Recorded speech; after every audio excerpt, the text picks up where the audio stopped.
Yo, yo, yo. What's up, everybody? Morning. Sorry, I know, late start. Dude, I had a bunch of software that wanted to get wonky on me this morning and be weird and need updates, and it was a weird thing, but I think we're good. I think we're all right. I know. I'm sorry. Apologies.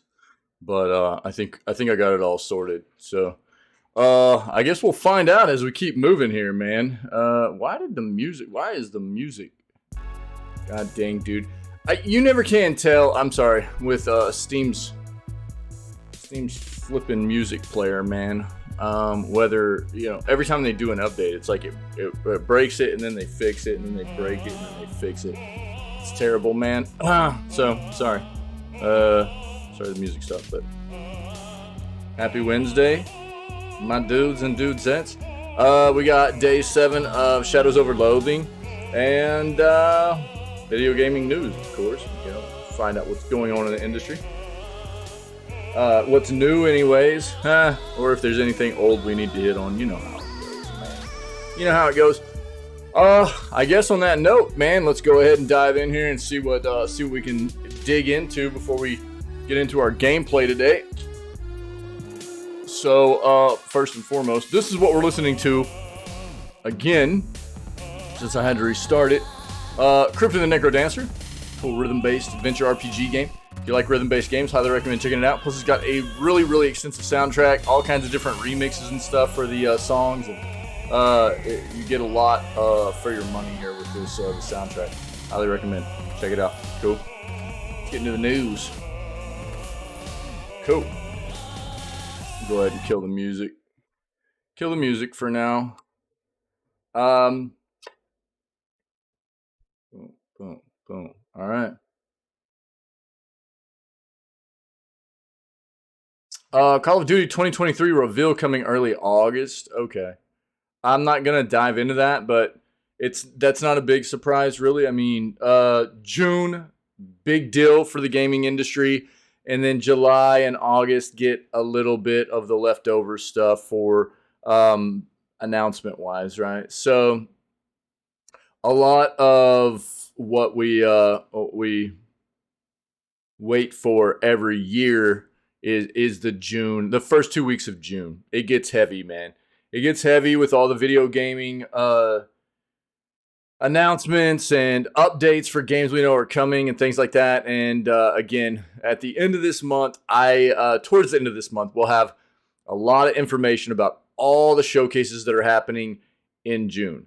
I'll get a Google Doc set up. We will know all the showcases that are happening in June. I'll have dates, times, all that stuff annotated for which ones we'll be watching live, which ones we will watch as VODs the next day that might be happening outside of our normal live streams and stuff. So I'll have it all set up. So, but I don't want to make that list until the end of the month, end of this month. So probably another 2 weeks or so I'll have that done, and that way we know exactly all the dates and times that are coming up for us at the beginning of next month, okay? Hope you weren't planning on playing Dragon Age Dreadwolf anytime, probably in the near future. Next year, okay. I think that myself, as well as anybody else, that is a pretty avid gamer, will take a look and go, okay.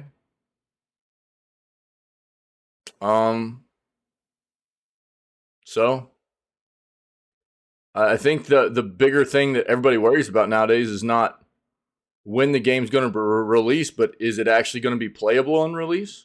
Anything that comes out from a AAA dev anymore is like, is it going to be playable? Doesn't matter how long it takes for them to get it out. I think everybody's just kind of on the fence anymore about whether a AAA game is actually going to come out and be something you can actually even start to enjoy with all the issues they have nowadays. So I don't know. We'll look into it and see what info's in there. But studio behind Pokemon's making a brand new action adventure game. Yo, let's pull something up here too. I wanna. There's a game that came out towards the end of last month that I came back across yesterday, and I had forgotten that it looked really cool to me. Cassette Beasts. This game's doing very well, by the way. And it looks cool. So I want to take a peek at this game after we start up the new stuff, okay? So let's take a peek at that.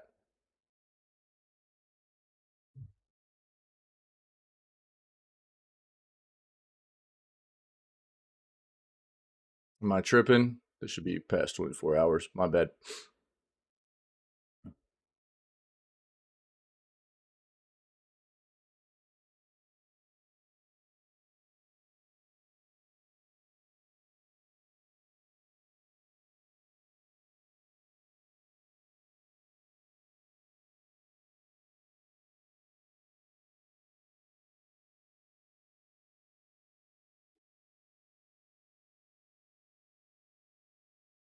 We've talked enough about the Video Game Hall of Fame this year. I understand. Look, I mean, all of the final like nominees for the Hall of Fame. There's a reason they're all there, but I do have a hard time understanding how GoldenEye 007 didn't make it in over one or maybe even two of these other titles. That's a bit weird for me.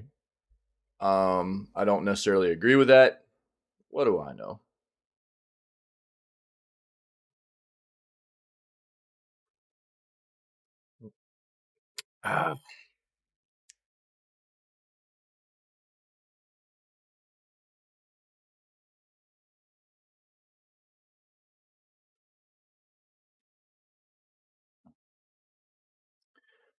Oh man, this title. Look, I've said the whole time that like the whole NFT side of things is not. I mean, there are ways in which it can be implemented. Mithril, hey, hey. What's up, dude? Um, there's ways in which it can be implemented that could be mutually beneficial. This is the way it should have been implemented from the get go in the gaming industry, anyways. There are definitely ways which it could be mutually beneficial for gamers and developers, but it honestly, in my opinion, the infrastructure behind the gaming universe, gaming industry, is not meshed enough yet for NFTs to be incorporated in that fashion.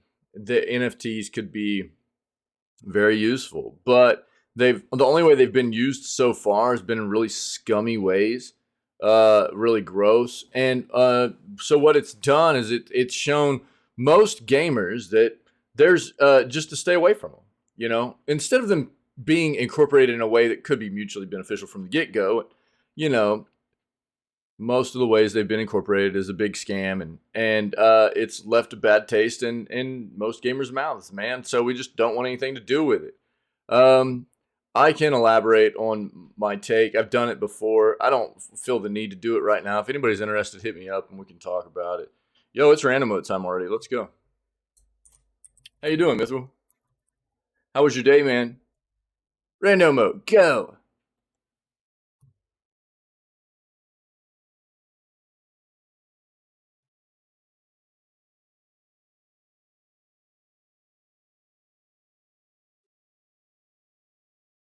Finally, proof your choice of gaming chair can affect your wallet significantly. Sorry, my bad. Um,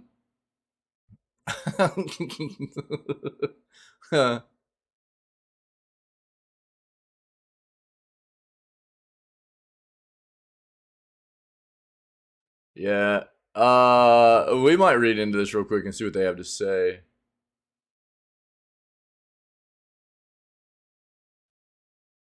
Oh, it's just about static electricity buildup and stuff. Wild. That's wild.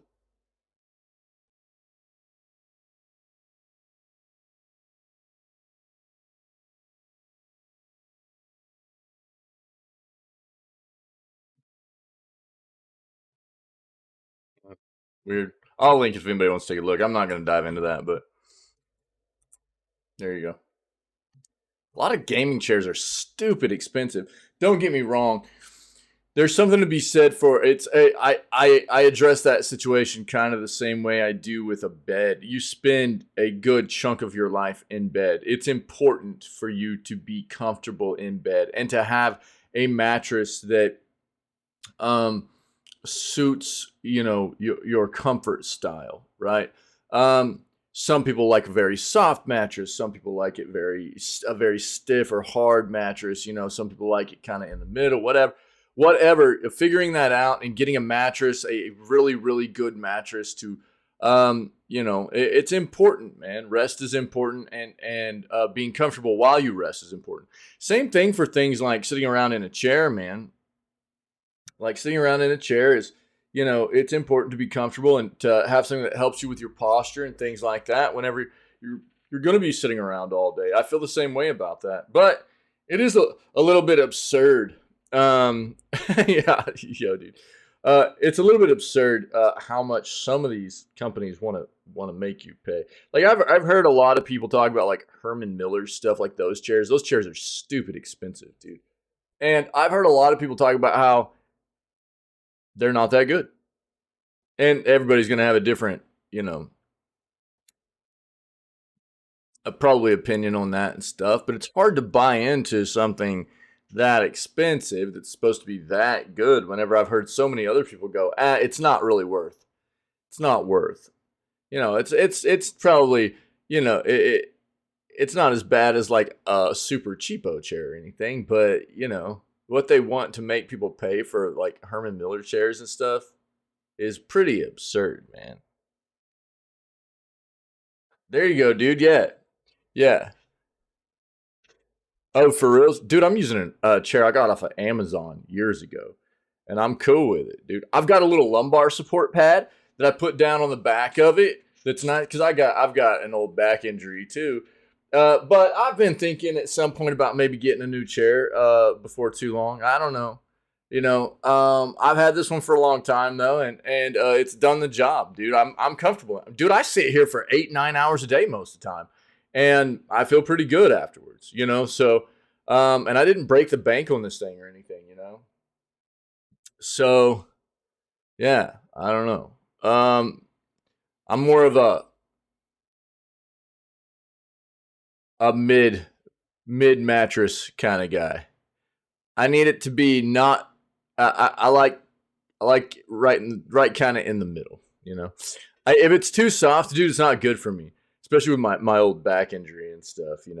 Like if something's too soft, if I don't have support, while I sleep, my back will get all out of whack. So I need a little bit of support, but I like a little bit of some softness in there too. But it is important, man. It's important.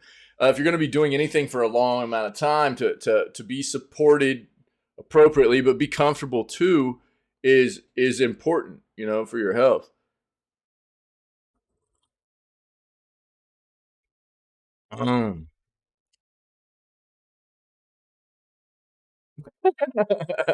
Do you hear that a lot, Wick? Kappa, you hear that a lot, dog? Is that how you know that? What's up, dude? Uh,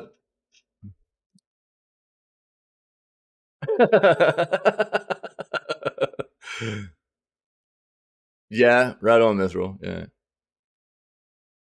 Yeah, yeah. Yeah.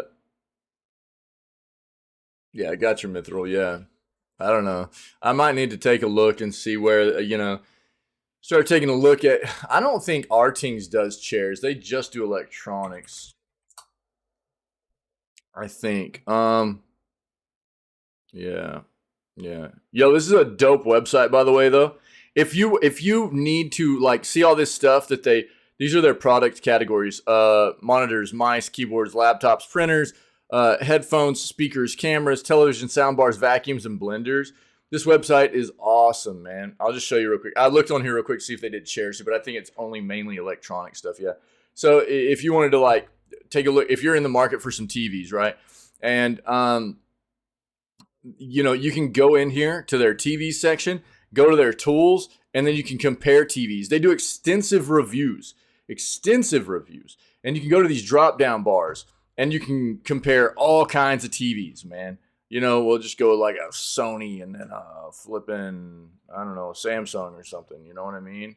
I don't even know what's comparable, but then they give you the verdict on which one they would think is better just off the bat. They give you places you can see prices on them. They give you reviews all the way across the board, mixed usage, what the different kinds of options the TVs come with and have, and what they're better for viewing on them, video games, movies, all kinds of stuff, dude. And they do this with all their products that they review, headsets, the peripherals, all this stuff, dude. It's a really cool website, man. It's really good. So I'll just throw this out there. They don't do chairs, but it's a cool website.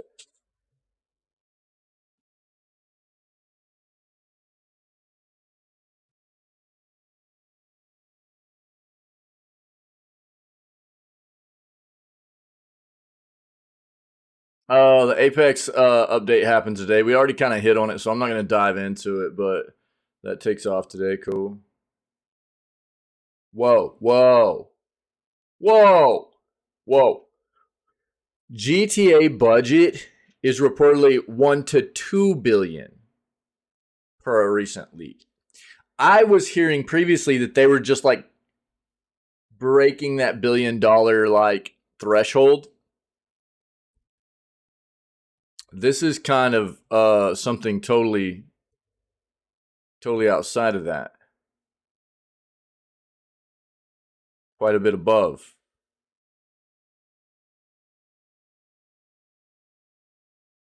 NVIDIA's neural texture compression technology. I haven't heard about this, I don't think. Huh.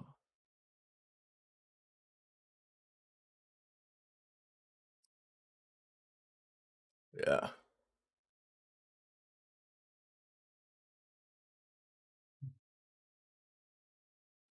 Hogwarts Legacy made $1 billion for Warner Brothers despite attempted boycotts and a terrible PC release. We knew it was going to be big. Here's what we'll read this, but here's what I want to know. With all the talk now of how much is being spent on development, right? So if Hogwarts Legacy already, we're talking, and obviously it's not, the profit for a game like this is already significantly dropping, but it'll continue to make money, right, for years and years. That initial peak on release, though, is pretty high for most games. And then it tends to like kind of really drop and then kind of curve and kind of flatline off as time goes on. If they've already made $1 billion, what did it cost for them to make it? This is what I want to start seeing. Where it's becoming a big thing to talk about now in the industry, right? How much money is being spent on these big AAA games? We're talking, it seems quite normal, actually, in the AAA side of the industry anymore to be spending, for these developers to be spending, I don't know, probably about a half a $1 billion average. And then the more prominent ones, the bigger titled games are breaking the $1 billion threshold, So how much for development was used on, was invested in Hogwarts Legacy? And when I'm talking development for this project as a whole, the actual development of the game and the marketing side of things and stuff like that, because nowadays the marketing gets just as much money as the actual game development does, right? So I want to know what profit margin is. Show me what they put into it to make it and what they've totally made off of sales, so I can see what the profit margin is. I've got to. I'm grossed out by. I want to know how much they made off of PC too. I want to know how much they made off of PC, because that's just gross to me. That I know they made a lot. And this game felt terrible on PC.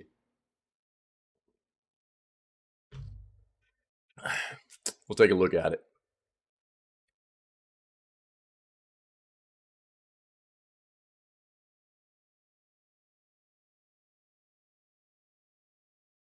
Activision and Riot game settlements highlight need for change.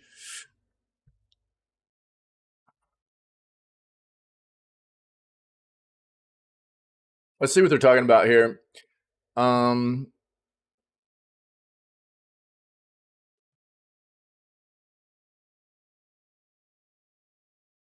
New Super Mario games teased in latest Nintendo rumor.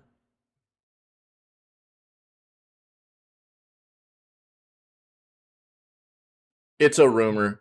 This is what I think, though. This is what I think.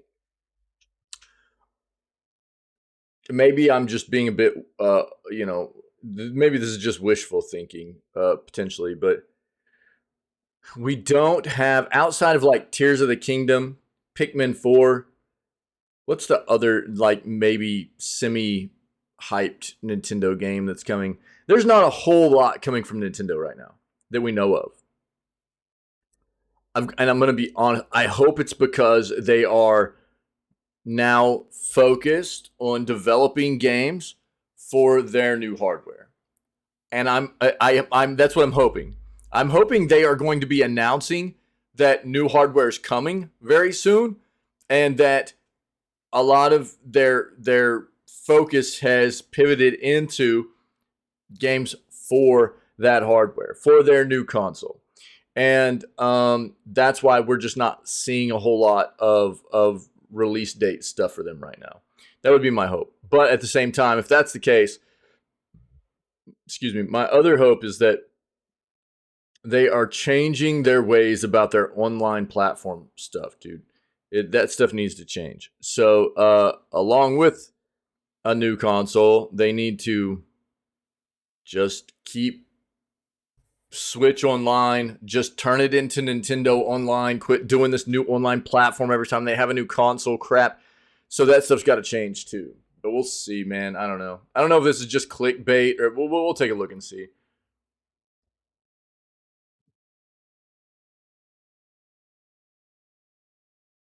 Forbidden West has now sold over 8.4 million copies. Yeah, I noted this yesterday, actually, in the news segment. We saw Darkest Dungeon 2 is on Steam at this point. Yeah. It was already on PC. Wait, what? Oh, is it just that version, though? 1.0? Might just be 1.0. Yeah, probably just that version. Yeah, so 4 years of early access. Yeah, the full release or whatever. It's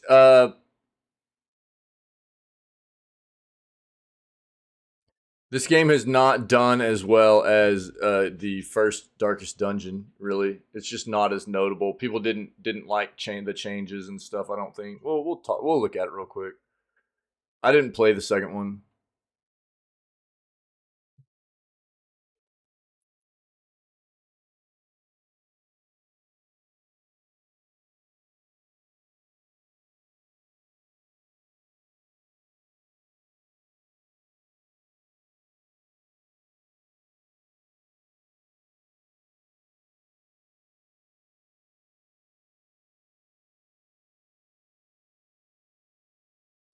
Capcom announces record high financial results.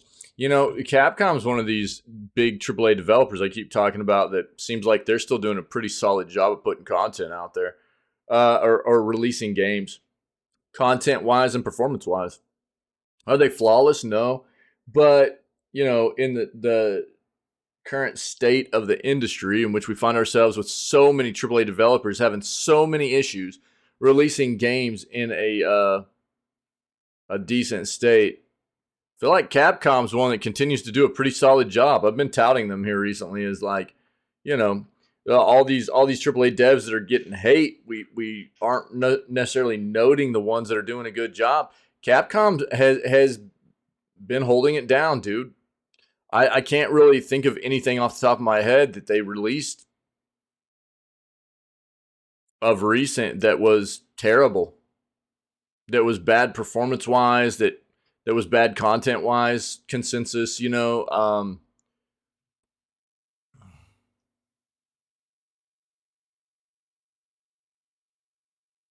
So looks like they're doing well. I'm not going to dive into this, but I've noted here recently that it seems like Capcom's doing a pretty solid job, man.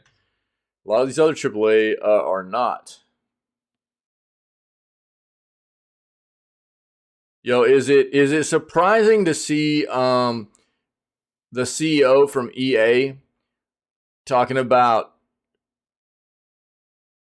like hyping up AI for video games? I mean, if there was gonna be any developer slash publisher that was if somebody came to me and was like, who would you expect to be the first big developer or publisher to dive into AI without a care at all for the ethics or anything like that to do with it, I'd go EA. you know, absolutely. So, to see news coming out about the CEO of EA talking about the greatest beneficiaries of AI is going to be the video game industry. Um,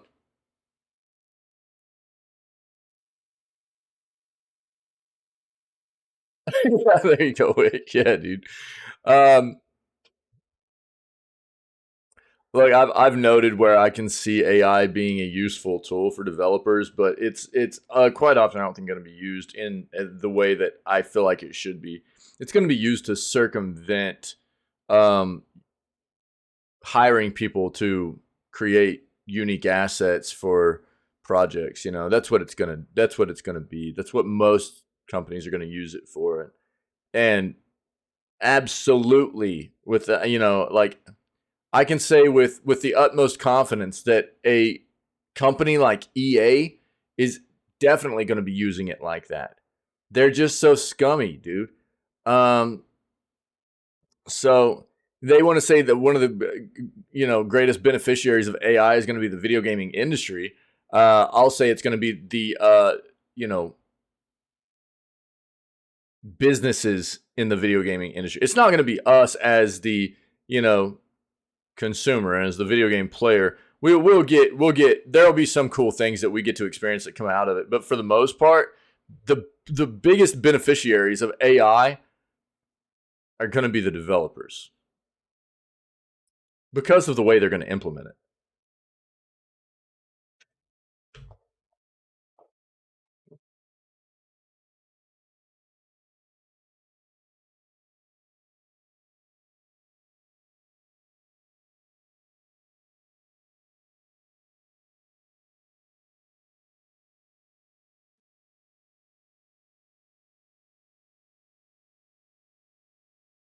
How about those stars, Wick? It was a good game last night.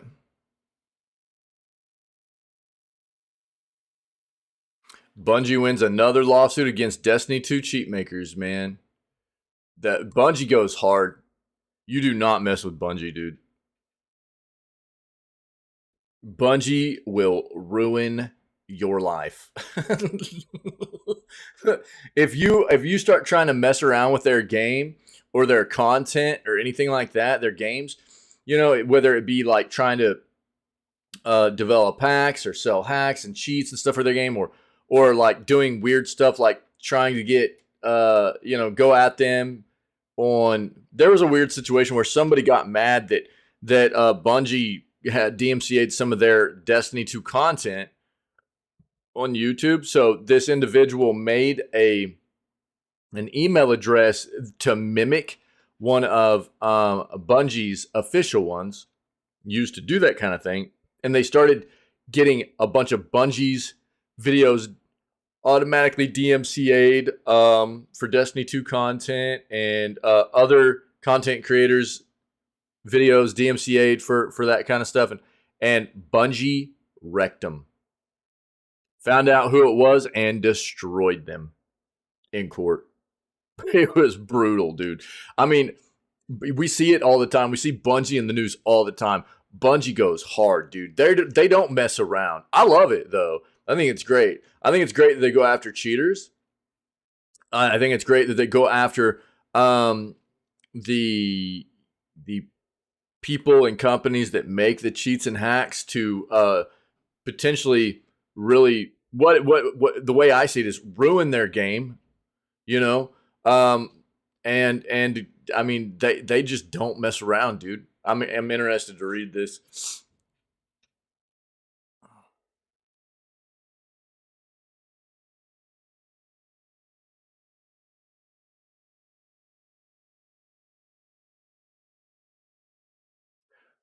Private Division announces publishing partnership with Game Freak. Huh. Oh, this is the same thing we already had up. Hold on.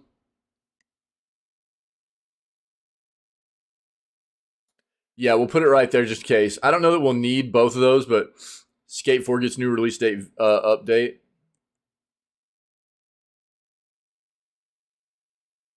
Winnie the Pooh horror game revealed? Oh my god.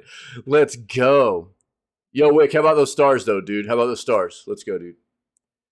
I'm so glad that you decided to come over and become a Stars fan since you realized the Penguins are trash can and you wanted to actually be a fan of a real team nowadays. That's great, dude. Wick was sending me DMs on Discord all night last night, as the Stars were winning, and he was just so psyched, man. It was so great to see it.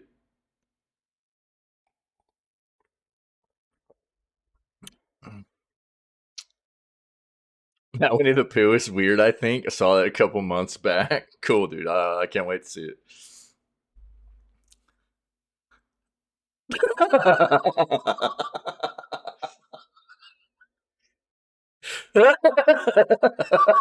No, dude, I'm pretty sure. Yeah, I'm pretty sure that's how that went down, dude. Yeah. No, I'm pretty positive. Yeah.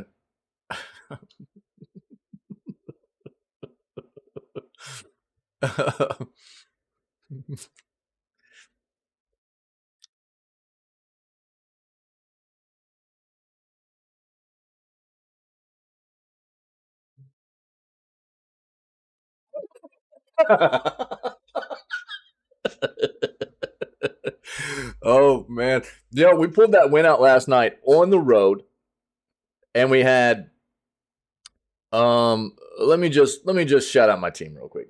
We had one of our main defensive men out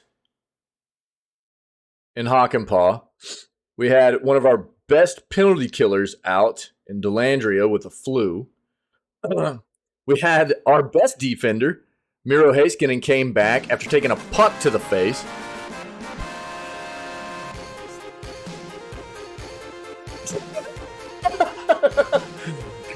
Dude, I mean, our team was beat up last night, and we shined through, man. It was a good game.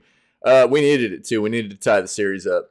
So, Miro Heiskanen came back after game 3. Dude, did you see the puck he took to the face? It was gross. And last night, let's see.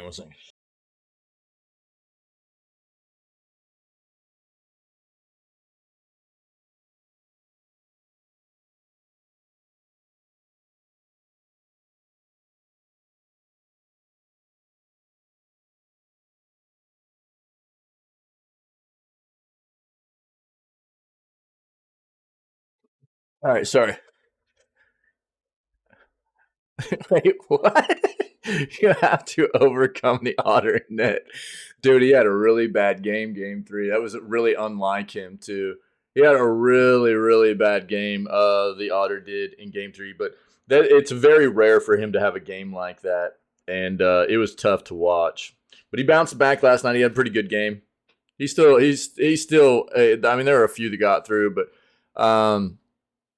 dude, that Miro Heiskanen puck that he took a puck to the face, a really hard shot, dude. Right, it was like right here, took it right to like the cheekbone, dude. And he was out the rest of the game in game 3. And then last night, it was like a game time decision. And he came in and he had one, he had the full face mask on and everything. But dude, his cheek is swole up, dog. And it's all stitched up and stuff.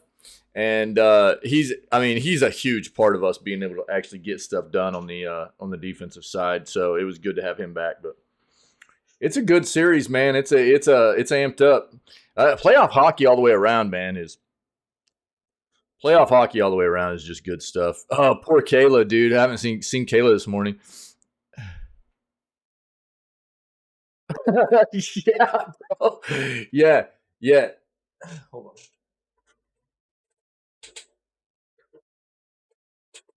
Hold on.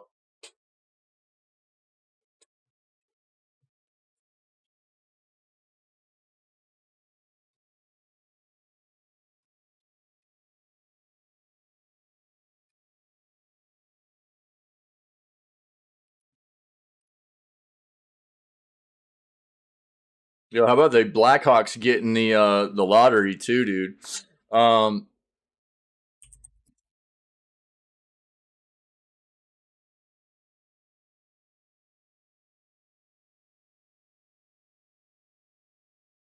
yeah, dude, check it out, bro. Here, this is what you're talking about. This is what Wick's talking about. Look at this noise. Yeah, dude. Yeah, yeah. That's some good stuff right there.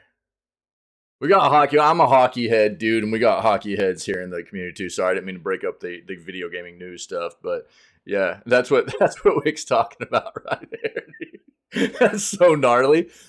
That's so gnarly. Which one of the reasons they don't really do this anymore is because it wasn't as good as like I don't think anyways. It wasn't quite as good as protecting underneath, like for the neck and stuff like that too. So they moved away from that kind of thing.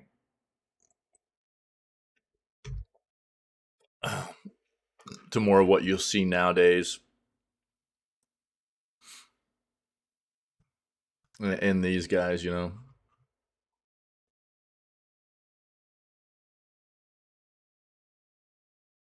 go figure. I want to know how many times they had to tape that lottery pool. Yeah, I was also just kind of like, you know, they're gonna be set up though, dude. They sold off this year. They sold off their. They were like ready for the rebuild, man.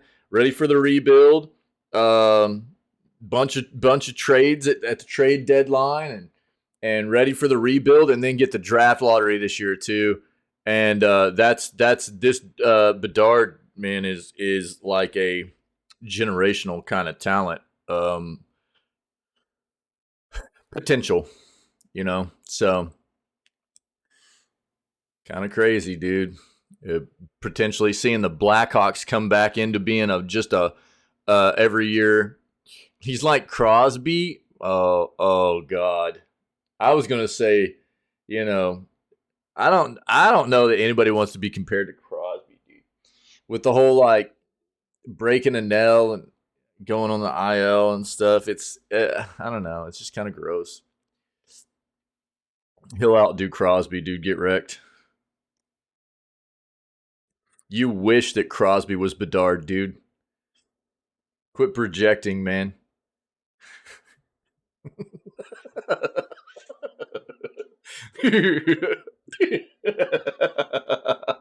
right, let's get back in it, man. Let's get back in it. Let's see what else we got here. What? Crosby's so good? Wait, not good enough, apparently, dude. Where are they at, dude?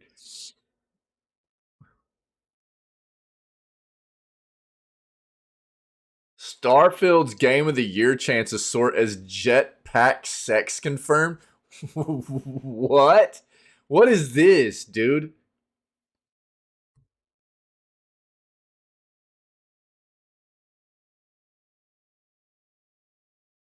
Yeah, we read about this yesterday. We had a good conversation about this with Casual too. Making more money. Activision Blizzard reveals it's making more money from PC. again, I mean, it's a hard thing to take a look at numbers wise because you're talking about Activision that was traditionally a console player in Blizzard who was traditionally mostly a PC developer, and as they've become Activision Blizzard, these sides have meshed more into each other's realms, right? So Activision has gotten more into the PC side of things, where Blizzard's got more into the console side of things. Um, so it's hard to look at the numbers and not see areas where it could be skewed a little bit and stuff. But they've been Activision Blizzard long enough that apparently they've seen enough of a trend in the PC side of things, that they're noting it, that it's consistent. Not that they haven't had quarters before where they've had some notable PC sales and stuff, but they're talking about nowadays where for them PC stuff is actually outselling console stuff as a whole for their company.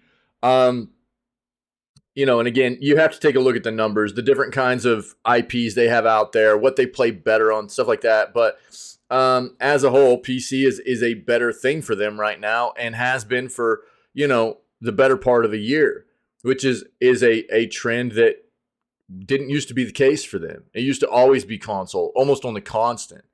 And we've noted where Game Pass, Xbox, and Microsoft have noted that Game Pass is far and away now the leading platform for Game Pass's PC as well. I just hope I respect everybody's. I want everybody to have fun playing games. I'm not. I don't hate on console because I'm like rah PC guy. I hate on console because I find it so scummy. I've always played everything. I hate on console because I find it so scummy nowadays. And the thing I hate is that there's so often now where games get released and you can tell that they were just developed for console. And then if any version of the game feels bad, it feels bad on PC because the developers tend to not have any kind of care for ensuring the game is going to be optimized or developed really for PC along with their console versions.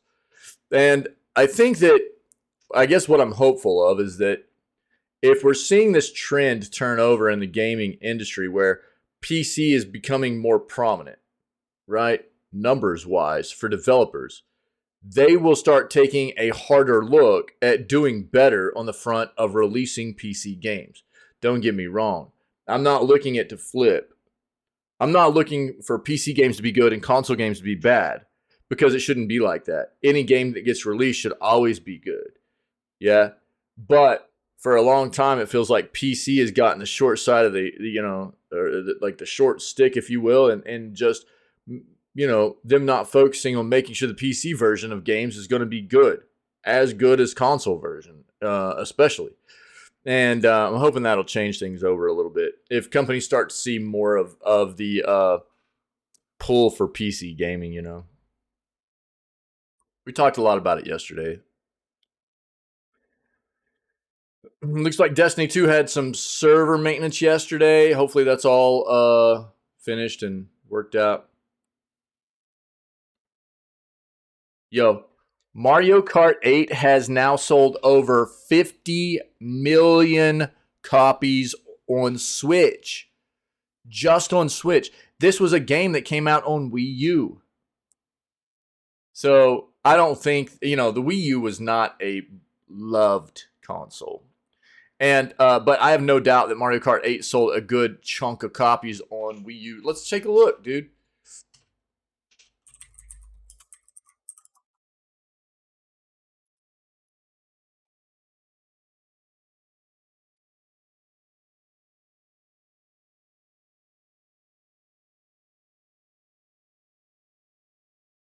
Eight and a half million. 8.5 million. So you're talking about all together now, Mario Kart 8 over its lifetime has sold roughly 60 million copies. God dang. And you're talking about like maybe 10% of those copies, 10 to 20% maybe of those copies were actually bought on sale. maybe 10 to 20, because Nintendo they don't do sales. Nintendo games don't go on sale hardly ever. Sometimes, but even if they do go on sale, like Mario Kart 8 going on sale is like $45 or $40. So it's not like a game that's been out for years and years and years that goes on sale and you can get it for like $10 to $20. You're still paying a chunk of change for that thing. So take that times 60 million, you know? Bro, it's insane.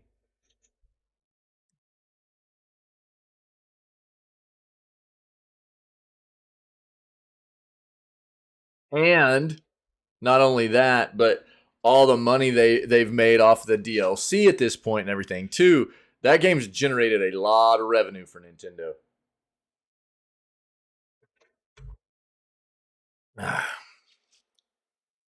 Plus, this is going to be one of those games that really, really, really gets people to buy into Switch Online, because a lot of people like to play Mario Kart online, right? This is a huge, huge thing for them. We've seen a lot of this kind of stuff. I'm not going to dive into it. Total War Warhammer 3 reveals a 12-month roadmap. Okay.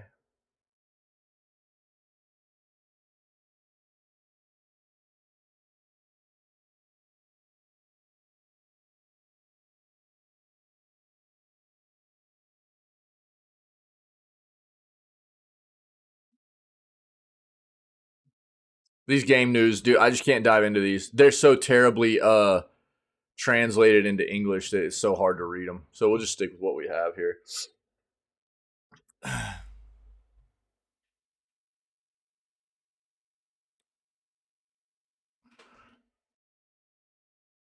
You know what's going to be funny, Wick? Here's what's going to be really funny, dude. What's really going to be funny about the Penguins is that, like, well, this was the first year they missed the playoffs in how long, dude? How long? Here, do you know off the top of your head, dude?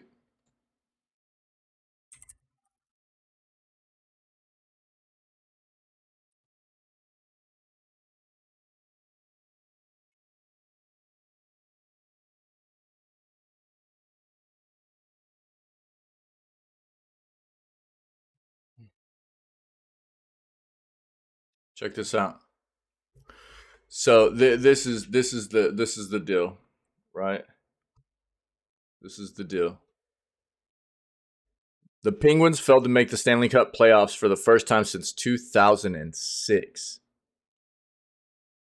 ending a 16-year postseason run.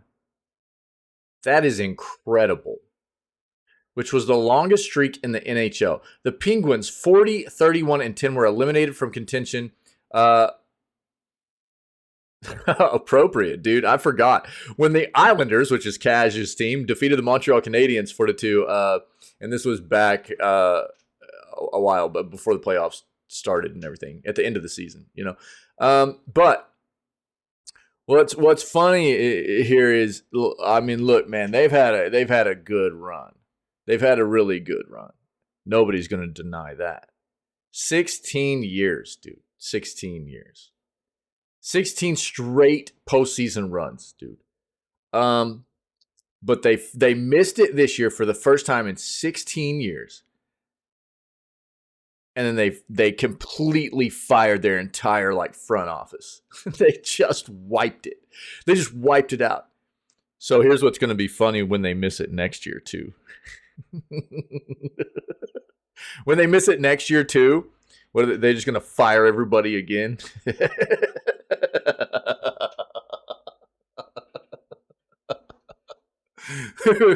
You know?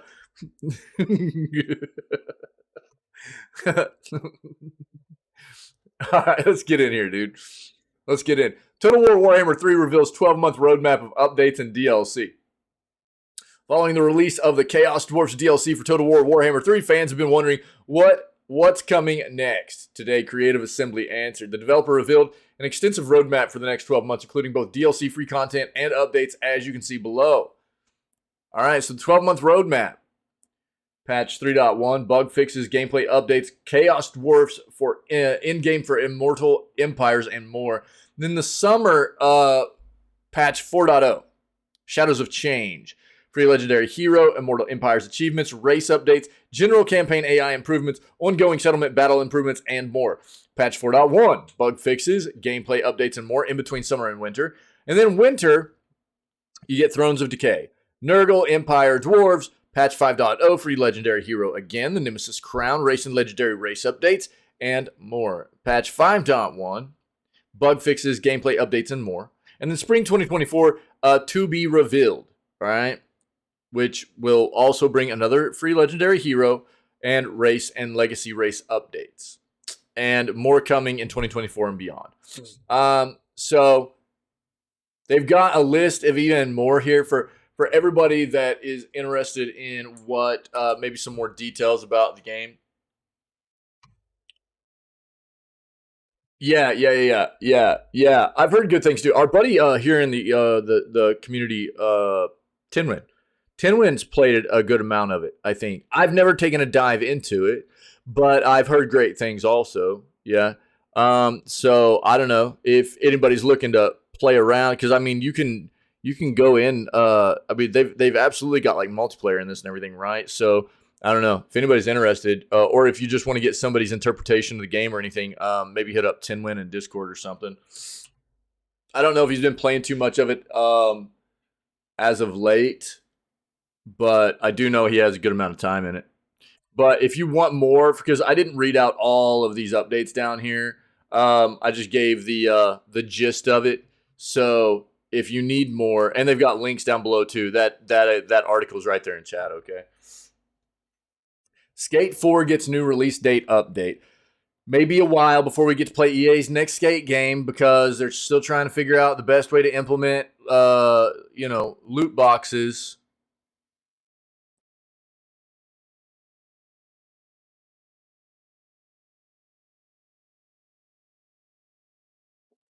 Yeah, there's a lot to love about that universe. You like that? you caught that, huh? You caught that? What's funny is quite often whenever I read these things out, I'll just throw in, because I'll be reading an article and I'll just throw in like a little bit of like trolling tidbits like that for these companies that really gross me out. And not every, people won't catch it quite often. Yeah. So, unfortunately, not all the games end up panning out to be fantastic for that universe, but yeah, there are so many games because that universe is so good, right? Like one of the latest ones that was a pretty big disappointment was the Darktide stuff, right? So you talk about Darktide. We'll start this article over, but oh, dude, I need to talk about Cassette Beast too. We'll talk about this next also. So like Darktide, right? Which is really weird. So you take a look at Darktide. Look at the reviews for this game, man. 57% positive, recent, and 55% positive all time. Dude, this is over 58,000 reviews. That feels so bad, So, especially after Fat Shark, because if you don't know, I mean, this game is basically Vermintide, right? But set in the Warhammer 40K universe, yeah? So, whereas Vermintide is like Warhammer, Darktide is Warhammer 40K. I think that's the main. I haven't been able to dive significantly into these universes to give you a definitive difference between all of it, and I don't know a ton of the lore and stuff like that. But there are very good games, and then there are some that just haven't hit, right? Oh yeah, no doubt. I know that for sure. So it feels bad, like like to see a game like Darktide come out, and there was a lot of hype around it, and there was a lot of expectations, because I think a lot of people, I played 1 and 2, not extensively, but I did play Vermintide 1 and 2. I own both of them, and they were fun times, dude. I enjoyed those games. But then I haven't even played Darktide, but dude, it came out and the just the reviews off the bat, I was like, oh, this is kind of gross. How did the game end up like this after Vermintide was pretty good? You know, you look at the Vermintide games, right? Oh, come on, they don't even show them on there. Wait. So like Vermintide 2, you know, 90% positive, man, recently, and 84% positive of all time. That's a significant difference, man. That's like 30% different positive, you know? Which is wild when these are basically the same premise, same kinds of games, you know? So I don't know how they messed up so bad, Fat Shark. I need to probably take a bit of a deep dive into what happened, you know? Yeah, right. Yeah. I wasn't expecting, I mean, the thing for me was like Vermintide 1 and 2 were good.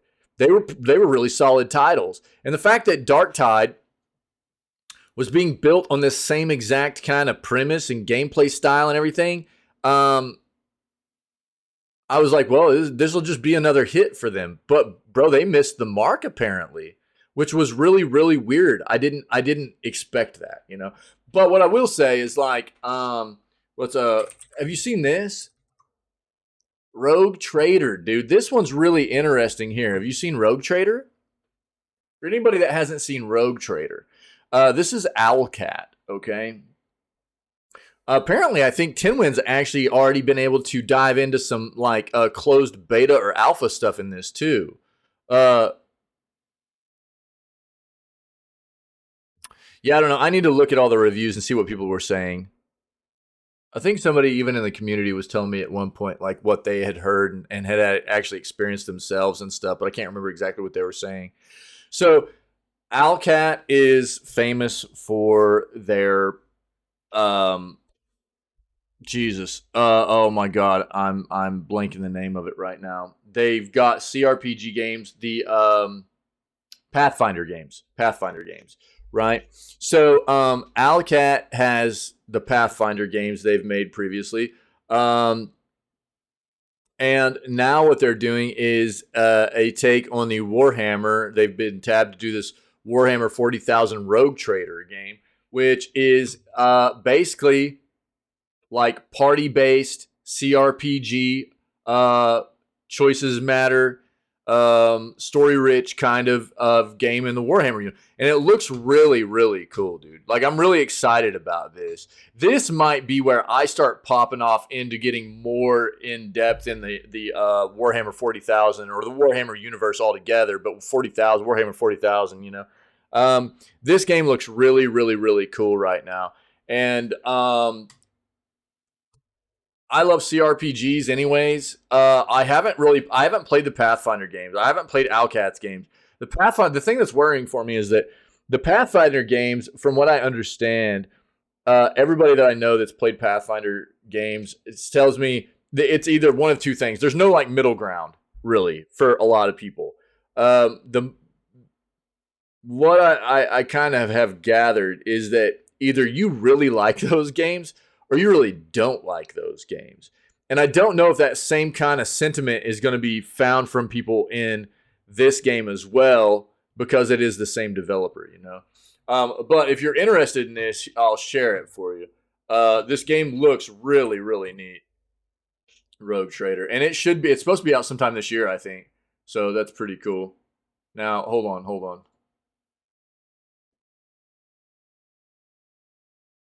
Let's talk about this game real quick. Before I forget, let's talk about this game. And then we'll get back into the Skate 4 stuff, okay? I pulled this up. I found this last night. I had forgotten this game released at the end of April. And it looked really cool to me, but I just totally spaced it kind of. And I came across it last night before I passed out, and it's getting really good reviews right now. 97% positive of over 1,500 reviews. Cassette Beasts. Yeah, I've heard. Yeah. I had heard of it too, and I was intrigued by its premise. You know, it looked neat, but now that like I'm seeing reviews of it and stuff, let's look at Metacritic right now.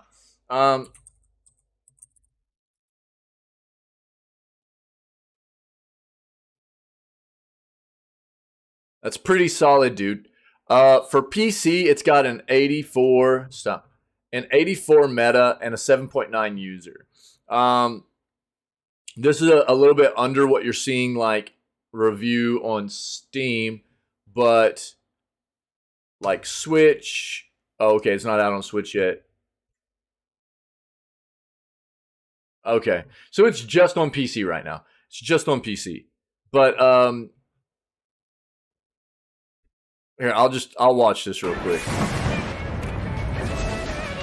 so everybody can see what this game's about. Okay,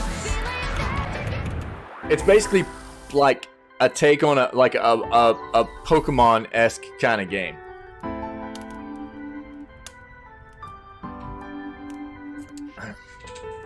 Right. Yeah. But it's this whole, they've got some different stuff in here too where you like combine tapes or whatever to get different, basically like you're combining the creatures to create new creatures and stuff like that or something. And apparently it's got a pretty solid story, pretty good writing in it and stuff like that, like all the way around. Pretty like really good music, which you would want that out of a game that's called Cassette, right? Have some decent music in it and stuff too. Let's go back to Steam real quick. But so far, man, it looks like people are really enjoying this. So you can let's see here. Solid 20 to 30 hour story. This is somebody that has almost 50 hours on record right now already. Solid 20 to 30 hour story.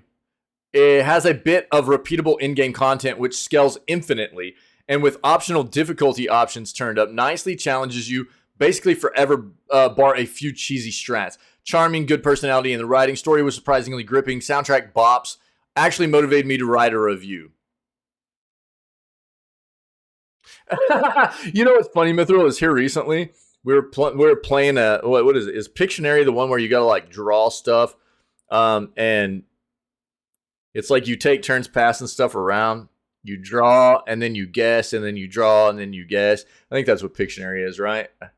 We were playing that with our kids here recently, and I got one of the blank to start off. The card gave me a blanket, so you just draw whatever you want, and I drew a cassette tape. My kids knew what it was, dude. My kids knew what a cassette tape was. You know, I was pretty surprised.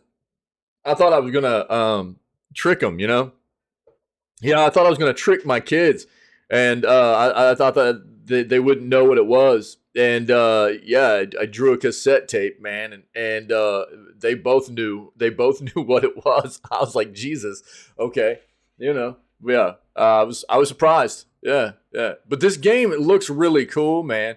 And you know,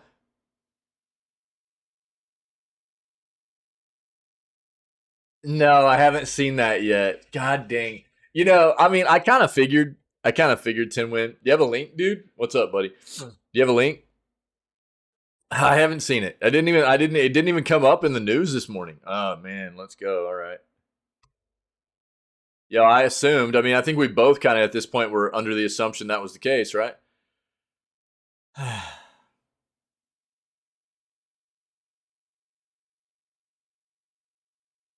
Okay.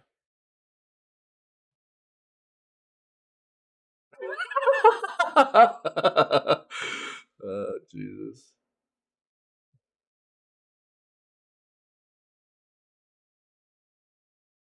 Yeah. All right, thanks, dude. Yeah, so Team Cherry apparently is delaying Silk Song. Again, if people weren't familiar, if you haven't heard Tinwin and I talking about it too, like around this time, basically a month from now, last year, so June of last year during the summer showcase stuff, they announced that we would be getting Silk Song in a year. Within the year, we would be getting Silk Song, which was big hype, right? That was big hype. And we've been waiting for Silk Song for years now. And it's been very hush on the front of Team Cherry, which I respect that. There's there's just a lot of hype, and but the closer we got to next month, June, that's when that like year date was up. The more I kind of was just expecting to see a delay, from that time frame they gave us, because normally, if they say, within the next year, at some point within that year, you're going to get a release date or something. And if you're 11 months in, which we are right now, and you haven't gotten a release date, unless they shadow drop, which was not impossible, it's just a very rare thing to happen nowadays. I was kind of the impression we would probably be getting a delay and wouldn't see it when they thought they'd be able to give it to us. So again, man, I mean, if they need to delay to bring us the best experience that we can possibly have with a game to follow up Hollow Knight, and that's a tough thing to do, right? Yeah. Well, there could be, there could be. Yeah, there could be, man. So the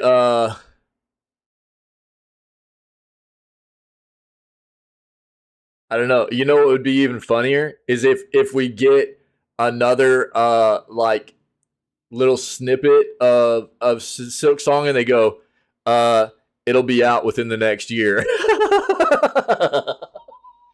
Dude, that'd be like the ultimate troll. You know what I mean? Not even a release date reveal, but they just give us another little like a little taste of the game. They go, "Oh, you'll have it within the next year." And everybody will go, "Oh no." Uh, so I don't know, man. I mean, look, again, I think that the important thing here is that for so many of us that are, I mean, we've been hyped about this game for a long time because Hollow Knight's so good, and we want this game. But I think Team Cherry knows this game has to live up to the hype, right? I mean, it has to. They want it to as well. They want to give us something that is worthy of the Hollow Knight, a Hollow Knight sequel. And so, as tough as it is to sit here and wait all the time for it, I mean, hopefully, what they're doing is actually making sure that what they're bringing us is quality content. And I think that the thing that people need to understand too is like, obviously, them delaying the game means that they're also, they're not making money or anything. They're just continuing to work and spend money developing the project, and they're not rushing to trying to get it out to make money. They're focused on a quality content, it seems, So I can't be mad about that at all. Let me see this. What is this, dude? Wonderful.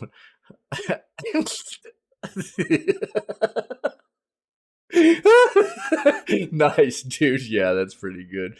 That's pretty good, dude. I like that. Wonderful, wonderful. My clowns arrive and the time has come. That's pretty good, dude. Yeah, nice. That's good, man. I like it. So, yeah, I mean, I'm not surprised. Well, yeah, but I mean, it's again, it's not like these other companies. That's what I'm getting at. They're not rushing the game out in a state that they might not be happy with, without content they wanted to have in it, or performance-wise, performance issues. At least so far, it doesn't seem like that. It seems like they're very, very. I'm not saying that Team Cherry's not making money, dude. That's not what I was saying. They're not rushing this game out in an attempt to really push up profits or anything, because they know how many people want it, which we see big developers do all the time. You know what I mean? Or real hyped up games do all the time. It's a plague on the industry right now. I'm not saying Team Cherry's not making money, dude. They're still making money, but they're not making like new release kind of money or anything either. Okay. So I think the important thing to keep into consideration here is to not make them feel rushed and to support that process of them bringing us quality content, right? Yeah. But I appreciate this info, dude. I was kind of under the impression this was going to be the case. I don't know. I'm not upset. I'm just itching. like you and so many of us are. We're just itching to play Silk Song. We just want it, you know. So it's just make it good. Yeah. Yep. Well, I mean, that's what I talk about all the time. I mean, that's the problem in the industry, and that's what I'm saying. I mean, that's the point I was getting across is uh, nowadays, and again, I mean, we'll have to wait. I totally expect them to be bringing great content and great performance to us as far as the game's concerned. And it does seem like that's what they're focused on. And that's what I was talking about. In this day and age where all we see almost anymore, it seems like anyways, is just a constant struggle for games to perform well or bring good content to the plate. They get hyped up real big and they're kind of trash cans, you know. Not all, but a lot. You know, I'm fine with it, dude. If a company needs to take their time, take their time. You know, I think that's the important thing. So it's there's a huge issue in the industry right now with companies rushing things and you know, as far as that goes, I'd much rather see them delay again and bring us a game that I've been wanting to see for a while. I want it to feel good. I want it to play good. I want to, you know, fall in love with another one of their games rather than, you know, be bashing it, right? So I don't want to see Team Cherry turn into, you know, one of these other companies that is just I have to talk about all the time in the news about doing terrible things, you know? So if they need to delay to stay on the up and up, cool, man. I'm good with it.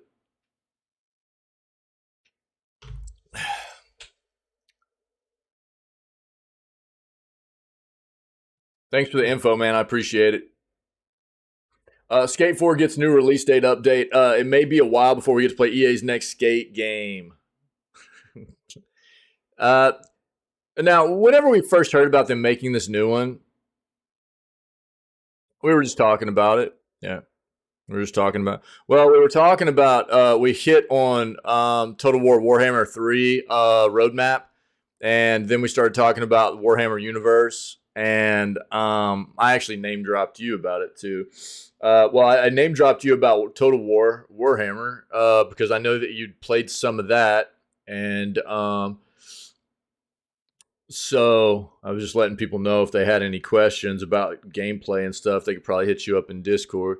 But then it was also about you had gotten in to play some early access stuff for Rogue Trader because I brought that up. Well, what we were talking about was because Mithril was talking about how good the Warhammer universe is, and I was, you know, agreeing. But I was also talking about how, you know, there are really good games in the universe, and then there are like subpar games, obviously, because the universe is so easy to build on and make games for and stuff. But we hit on the roadmap for Total War Warhammer 3.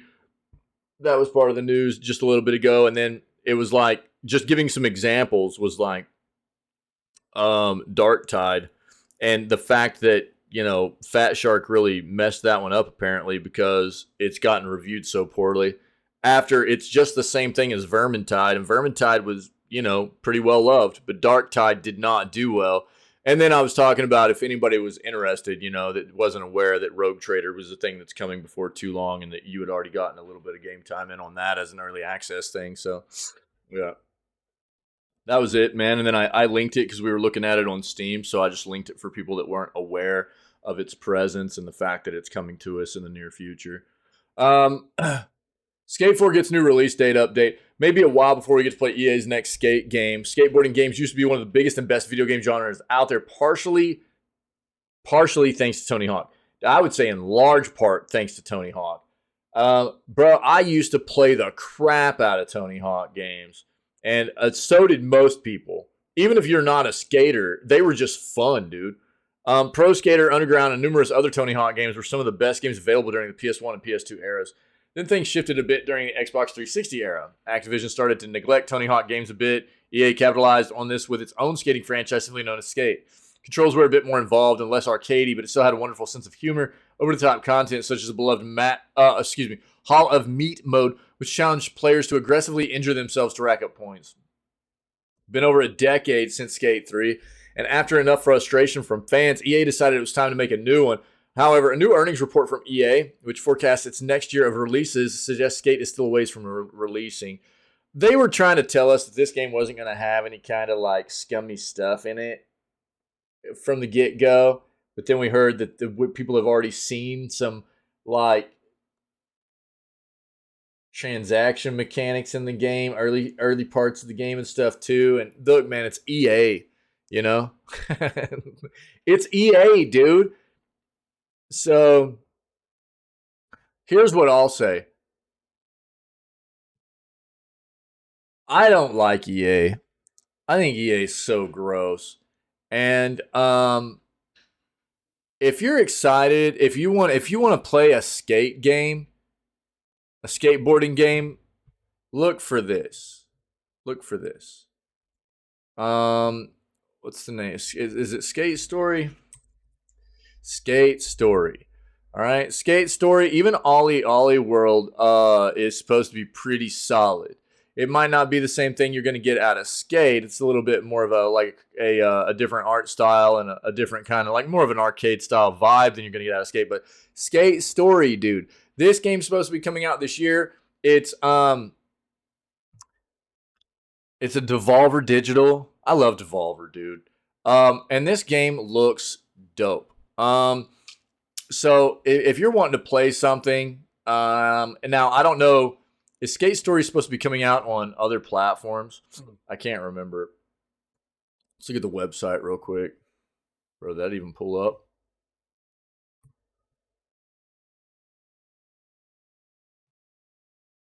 It might just be on Steam at this point. But take a look at this. Take a look at this. Yeah, it's in the game, huh? Yeah, Skate Story looks dope. Basically, you're like made of glass. You're skating around. It's got a sick soundtrack to go along with it. This game looks amazing. If you're into skating games, check out Skate Story. I think this is going to be a really cool title. Check it out. So I don't know. EA, God, they're just so gross, dude. Winnie the Pooh horror game revealed. Winnie the Pooh officially entered the public domain last year, and the once silly old bear wasted no time becoming a horror icon. Just a few short months after staring in Winnie the Pooh Blood and Honey, the creation of Alan Alexander Milne and Ernest Howard Shepard has been revealed as the central antagonist in a horror video game. Titled 100 Acre Wood, the game sees the location twisted by an otherworldly power. According to the game's official page on Steam, players will be tasked with rescuing Christopher Robin as they attempt to uncover what prompted these changes. While trying to save Christopher Robin, players will be haunted by Winnie the Pooh. Thankfully, players will have help from eldritch beasts that were once familiar faces. Eeyore, Rabbit, Owl, Piglet, and Kanga have all been confirmed for the game, and it seems they might be helping out despite whatever changes have happened to them. The game will be played from a first-person perspective, and the developers are promising a rich story. A rich story-filled world that will also include iconic characters like Heffalumps and Woozles. Players will also have a lot of freedom to explore the game's world. Run, hide, platform, solve puzzles, and shoot as you explore the 100 Acres Woods regions in any order you want. Do whatever it takes to avoid Winnie the Pooh as you sneak past the hostile creatures hiding in the darkness. The game's Steam page reads, discover the ruins of a once innocent child's refuge as you uncover ancient secrets, hinting at a reality beyond human comprehension. Unfortunately, 100 Acre Wood does not currently have a release window. The game is only listed as coming soon. Likely see a lot more revealed about the game in the coming months. Blood and Honey was largely panned by critics on release, but hopefully 100 Acre Wood will do a better job combining the classic tale with horror elements. 100 Acre Wood, huh? Hold on, man.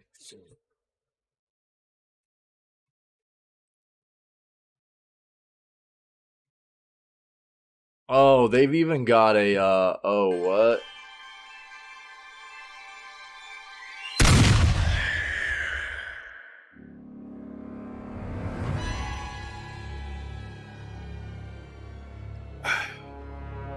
Now this here's the part where we talk about what just happened.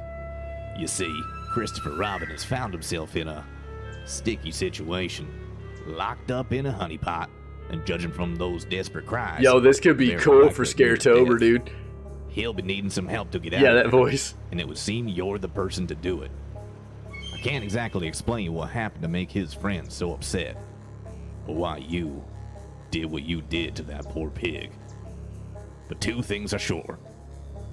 Christopher needs your help, and you are not alone out here. I'm not really interested in playing Darkest Dungeon 2, to be honest.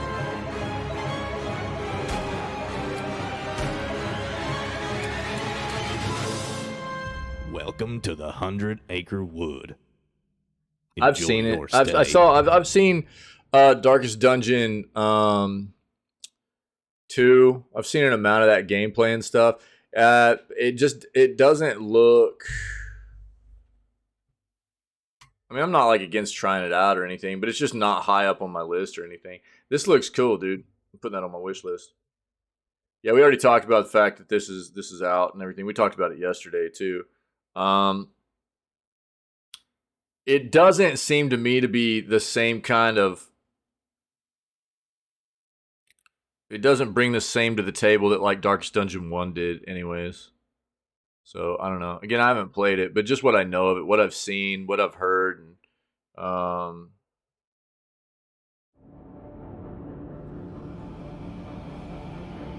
I know fairly I haven't played well. Greedfall, no. I've heard decent things.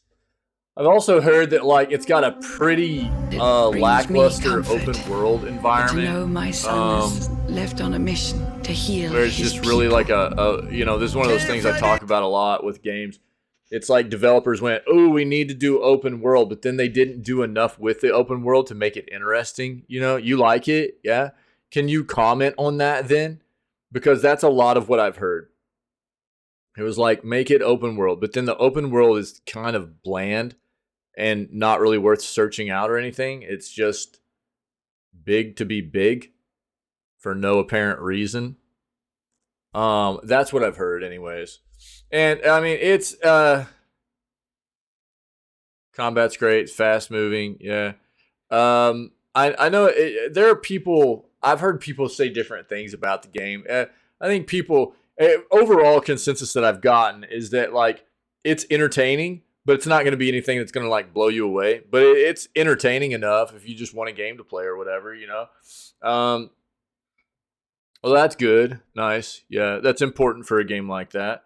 Let me look at if you want to see more about this Winnie the Pooh stuff or 100 Acre, what's it called? 100 Acre Wood. Yeah, there it is. It's in chat.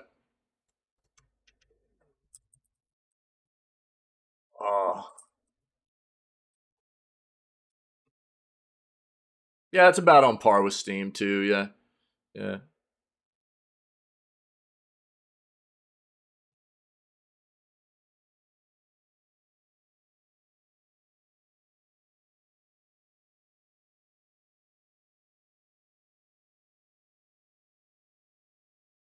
Yeah, that's what I figured. Yo, Cash, what's up, dude? Yeah, 2 days, bro. 2 days. I know. How many weeks are you taking off, man?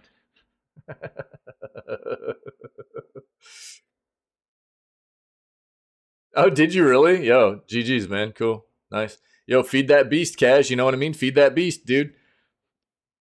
Oh, nice, Mithril. Oh, okay, cool. Yeah. Yeah, I don't know. I mean, I guess if I was at a point where I was in a lull for games to play, and I just wanted something that I didn't, I knew would be maybe entertaining enough, I'd entertain potentially diving into Greedfall. But I have so many other games that are potentially going to be more high on my list to play than this right now. But it's something I'll keep in mind for sure. Jesus, dude, what? God dang, bro. $2,000 in reward points at Best Buy? God dang. Good on you, man. Yeah,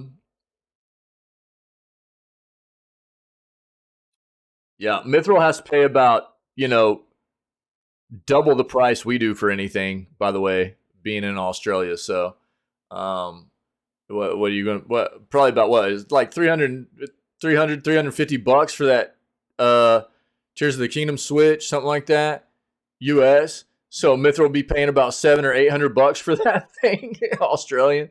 600, yeah, there you go. Oh, nice, dude. Okay, cool. Yeah. Right on. Solid, man. Yeah, I've only got one credit card, man. I've got one credit card. I've just always kept a little bit of money on it, dude. To just continually build credit. That's it. And it's not like a retailer card or anything like that. It's just one through my bank. So that's it. It's got a little bit of a, yeah, it does look cool. I agree. Yeah. Quite often you'll see like these special edition things come out. Like, dude, did you guys see like the PlayStation Hogwarts Legacy controller? That thing was ugly, dude. The PlayStation Hogwarts Legacy, like the DualSense 5 controller for Hogwarts Legacy, that thing was ugly, dude. It was so ugly in my opinion. But yeah, they've done a pretty good job with a lot of the stuff that I've seen that they're doing for Tears of the Kingdom, you know. Yeah, I agree. And the Switch looks dope for sure. Yeah. Um cool, man. Awesome. I know you're hyped, dude. I know you're hyped up. That's cool. How many weeks are you taking off though? How many weeks are you taking off to just play through the game? So you can play through the game on normal and then unlock master mode and then play through it on master mode too, you know? Here we go, dude. Here we go. Starfield romance options are already too hot to handle. Just because you couldn't doesn't mean you should. Just because you could doesn't mean you should. There you go. 2 days off. Just gonna go 96 hours straight. Bro, you're a tougher individual than me. I can't go that long without sleep, dog. Bethesda's spacefaring adventure is set to release in just a few months. As September 6th grows closer, bits and pieces of news give us more hints at what to expect in the expansive world of Starfield. The latest tease comes from the ESRB rating for the game, which reveals the role romance will play in Starfield. I have a bucket prepared. You just put a catheter in, dude. Just put a catheter in and just never leave bed. Just sit there with your Switch, you know what I mean? Or at least just get a bed with a bedpan, you know? Yeah. I know you're kidding, dude. I know that. Yeah. Who needs sanity? Well, to be fair, dude, I lost most of my sanity a long time ago, right? Yeah. I just can't stay awake that long. Be playing a lot from Friday to Monday. Yeah, I figured, dude. Yeah, I figured. Yeah, nice. The ESRB is responsible for regulating and rating video game content in the U.S. and Canada. Regulatory body revealed that Starfield will be rated M and wrote up a rating summary that gives some insights into specific mechanics, moments, and even dialogue from the upcoming release. I think this was probably everybody's expectation for this game, rated M, you know? Yeah, I know, dude. Yeah, I know. That was kind of my jam too, unfortunately. Like, so my wife and kids are going out of town. I was deliberating on whether or not I should take the weekend off. Because starting Tears of the Kingdom on Friday, and I was like, man, I don't know if I want to, take the weekend off and go. I'd planned on just staying here and just playing through the weekend and stuff and streaming and everything. And I think that's probably what I'm going to do is just stay. But if it makes me feel bad, not because it's not just like Mother's Day, but it's also like my mother-in-law's birthday too. So I'm missing 2 occasions, dude, which feels bad, So I don't know.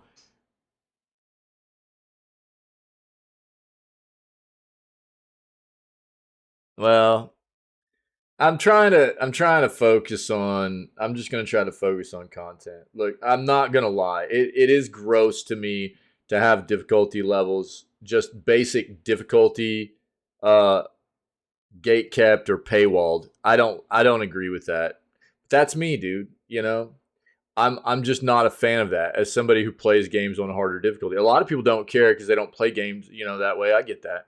But for me, that's something that's very off-putting, especially the paywall side of it. Like the paywall stuff like that is disgusting. But I mean, that's the world we live in with video games nowadays, right? Anything they can make people pay for, they will make people pay for, and that's really, really gross.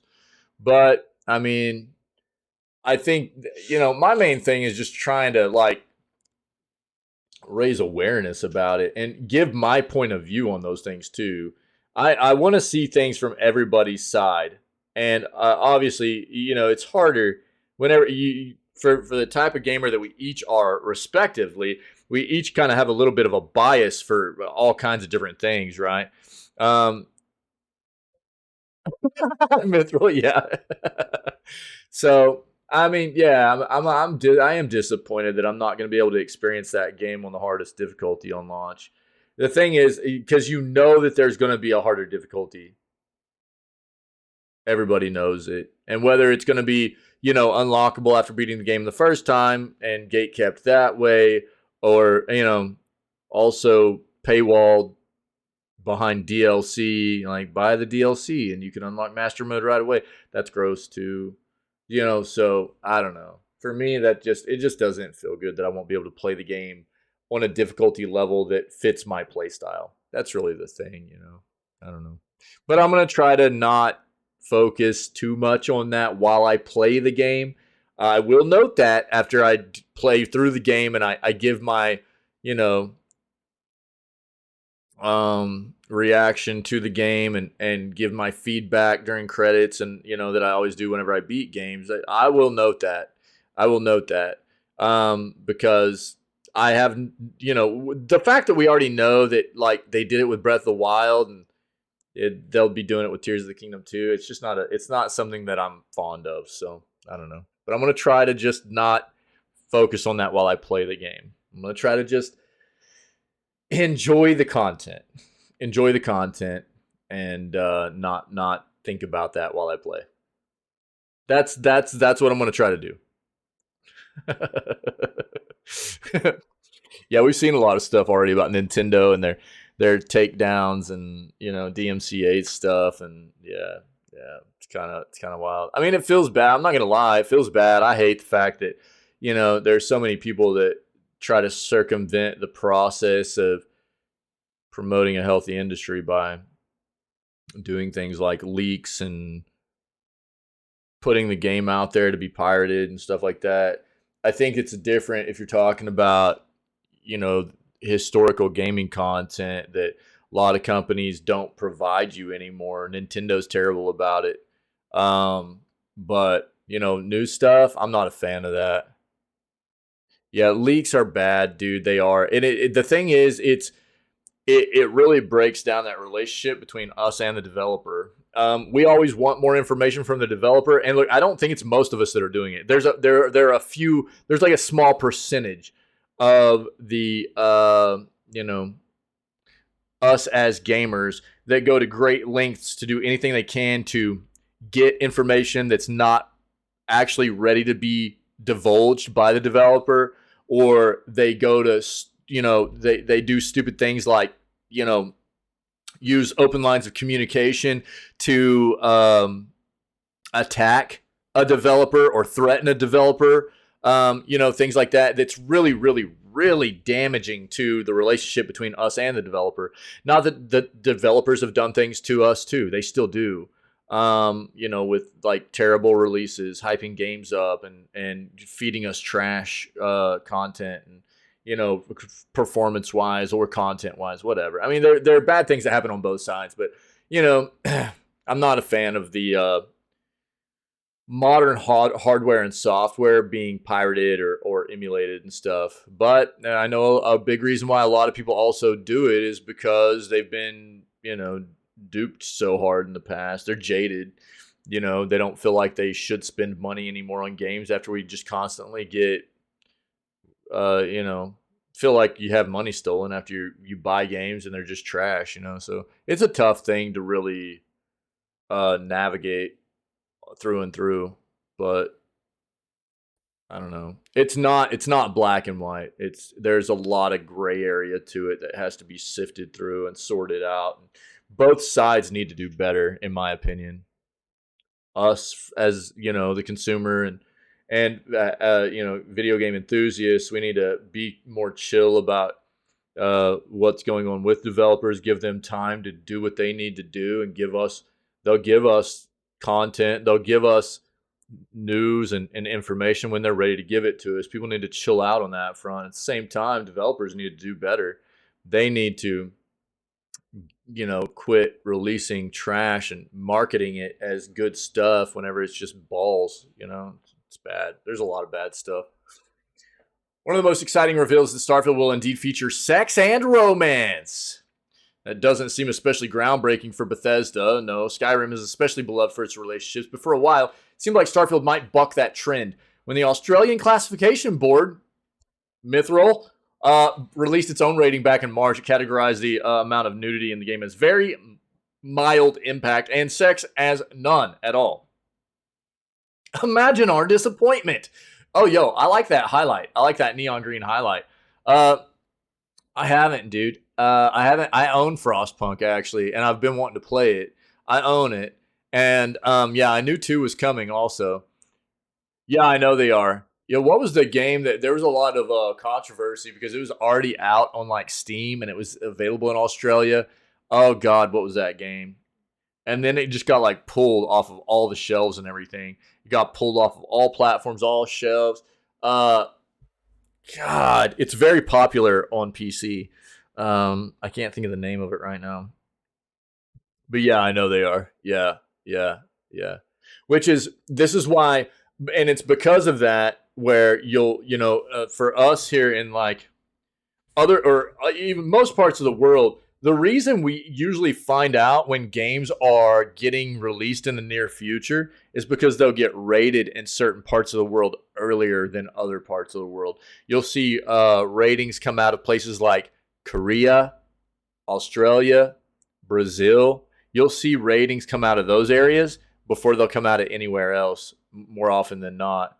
And that's when the rest of the world goes, oh, okay. There's a game is getting released because it just got rated, because ratings don't happen at the same time across the globe, right? So it's kind of funny. Oh, is it? Cool. Yeah. I would love to play some Frostpunk. Yeah, I own it. We probably need to try to see if we can work that into the schedule. I don't even know if I have that on my list right now. Hold on. For the schedule. Let me make sure I add that in there. I don't know if that was on there yet. Yeah.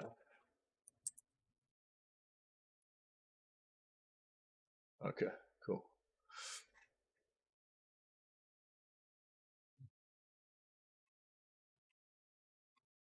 So we'll get back into this.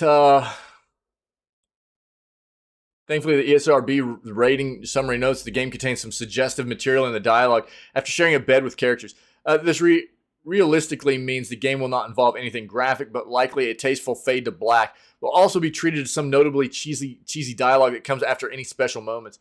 Choice lines that the ESRB pointed out include, life is a sexually transmitted disease that's 100% fatal, and talk about seeing stars. Woo, that was amazing. The most astounding bit of dialogue, I'm all for getting a little wild, but next time let's try it without the jetpacks, huh? Bro, that's great. More than anything, these lines raise more questions than answers. Are we going to be having sex on jetpacks? Also, who is the charming character who brings up STDs moments after making love? Right, yeah. I would say the other character needs to just go get tested right away. Is this truly the best that 1,000 planets have to offer? Whatever the answers to these new questions, players can feel vindicated that there will indeed be romance in Starfield. Maybe this will be the game to dethrone Mass Effect as the definitive space dating simulator. In addition to all the kissing in Starfield, the ESRB rating also discussed the use of the in-game drug called Aurora. According to the ESRB, this drug is prominent in the game with a section involving players' characters working in an illicit drug lab. Players can also obtain Aurora by stealing or buying it from vendors. This supports the Australian Classification Board's R18 plus rating for Starfield, which centered around the prevalence of drug use in the game. All this suggests the expected freedom of a Bethesda RPG will be intact in Starfield, letting players approach situations in whatever manner they decide based on the type of character they create. When in combat variety will be the spice of life in combat. In combat variety will be the spice of life. Okay. You will go up against humans, robots, and aliens while equipped with guns, lasers, axes, and explosives. Axe run, go, dude. Oh, yeah. Oh, yeah. You know, I always wanted to go back and play Skyrim just because of the mods that came out for the like the finishing wrestling. But like, so if you were an unarmed melee specialist, there was a mod that was developed for that game where you could do finishing moves on people as like wrestling. Like you could like back suplex guys and like, you know, DDT them and stuff, and it would kill them. It was like if you did enough like, you know, if you got them down to like critical damage, then you would do like automatic finishers on them and stuff. And you'd be picking up these other characters in Skyrim and doing like tombstone pile drivers and like back suplexes and stuff. And it was really cool. If you haven't seen it, man, you should go check it out. There's a lot of videos. We've looked it up in the channel before, but there are a lot of videos on YouTube of showcasing these like finishing moves in Skyrim, man. It's really, really neat. With sex and drugs, all we need now is some space rock and roll in Starfield. Even without it, the game is sure to be filled to the brim with plenty of ways to occupy the player's time, jetpacks included. Oh, man, that's wild. Yeah, look, Microsoft and Xbox need this game to do well. So, I don't know. We'll see what happens. That's wild, though. If you need more out of this article here. All right, Bungie wins another lawsuit against Destiny 2 cheat makers, man. Crime doesn't pay unless you're Bungie. The crime pays a lot. Bungie has been awarded another $6.7 million in damages and legal fees after winning yet another anti-cheat lawsuit, this time against the defendant, LaviCheats. Destiny 2 developers awarded a total of $6,700,000 and in a default ruling handed down by U.S. District Judge Tana Lin, according to a legal document tweeted by Axios Stephen Totilo and reported on by GameSpot. More specifically, the judgment punished LaviCheats for a number of copyright. I think we already kind of hit on this, but copyright and trademark law violations, while also awarding Bungie over $240,000 to cover its legal costs and attorney fees. Bungie's legal win came after the owner of LaviCheats, who lives in India. Actually, I think this is one of the other ones they were going at. They just won another settlement against another cheat maker for their game. According to a subsequent tweet from Totio, failed to respond to the legal action, which was first filed back in 2021. The past few years have seen Bungie engage in a protracted legal campaign against cheat makers in which it's won a number of victories, accruing millions of dollars in damages in the process. Earlier this week, yes, Bungie claimed a separate legal victory against the cheat maker company Veteran Cheats. There it is. Yeah, this is the one we read about already. This time winning damages to the tune of $12 million. So this week alone, they've made we'll say 7 there and 12, almost $19 million in settlements off of 2 lawsuits. You know, Bungie goes hard at people. They are not in the mood to be letting people wreck their game in any form or fashion.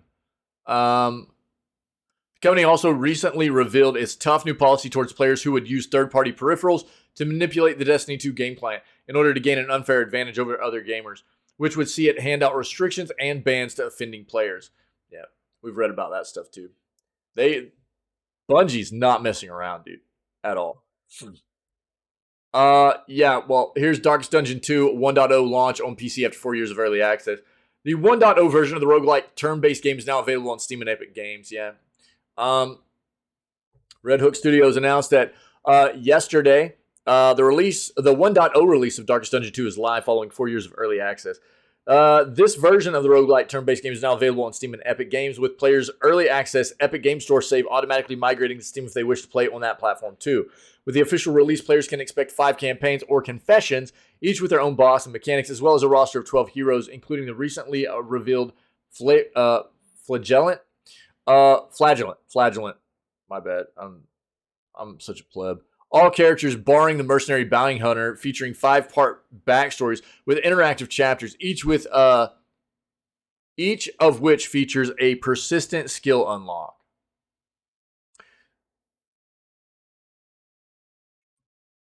Darkest Dungeon 2 also contains 4 major regions to traverse, along with the valley, the sluice, the mountains per confession. Players will be able to collect 10 different companion pets, each with defining properties, switch up the difficulty with modifiers in the form of the Radiant and Internal Flame equipable items, and explore the Altar of the Hope progression hub with strategic and cosmetic unlocks.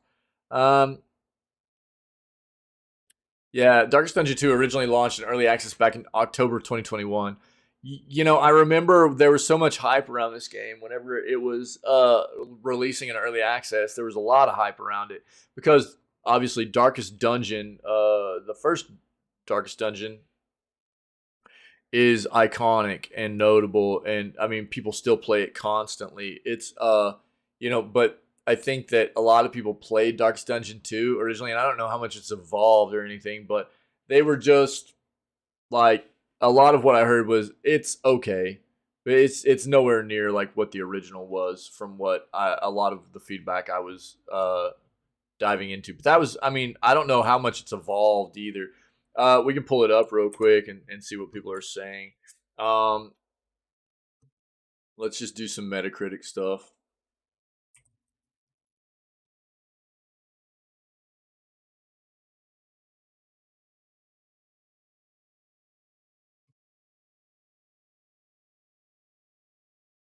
That's pretty big contrast there, yeah.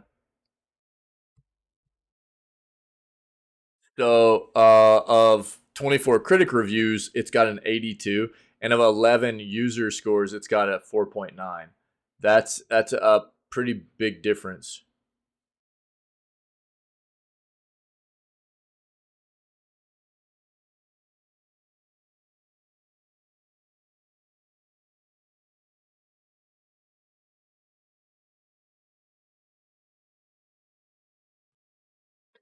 We'll have to wait, see how this progresses. I wonder if does Steam. Let's see what the reviews are already saying for it. 78% positive. Yeah, over 2,000 reviews. I glimpsed it lurking at the ragged edges of your mind. Shut your mouth, dude. I'm trying to talk. Shut up. Like right here, not recommended. Loved the original Darkest Dungeon. There's a lot to love about this one as well. But it feels like this is only the combat demo for Darkest Dungeon. The actual campaign that made the first one so great is left out. Yeah, I don't know. This definitely hasn't gotten the same kind of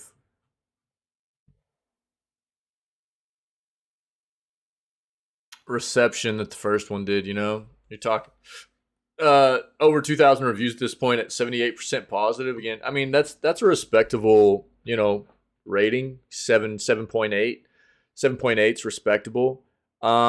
It's probably going to be pretty entertaining for most people that like these kinds of games.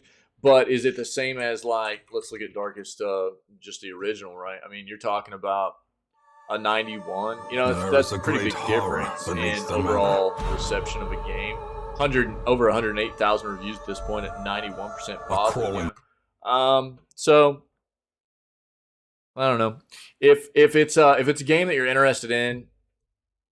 Like if you liked Darkest Dungeon 1 and you're considering Darkest Dungeon 2, it might be worth looking into the reviews and everything first to just get a really, like, find some reviews with a good amount of playtime that give you a good, solid, thorough list of pros and cons about the game. That's what I always look for in reviews that I'm really interested in about games that I want to know about.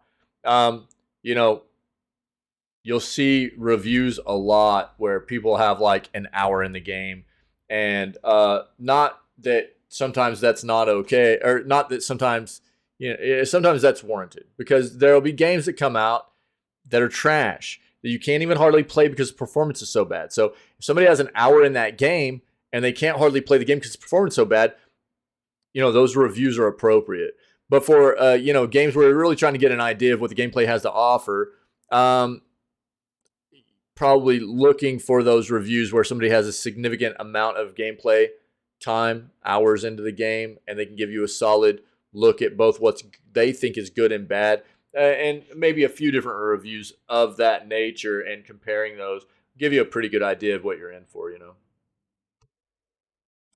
New Super Mario games teased in latest Nintendo rumor.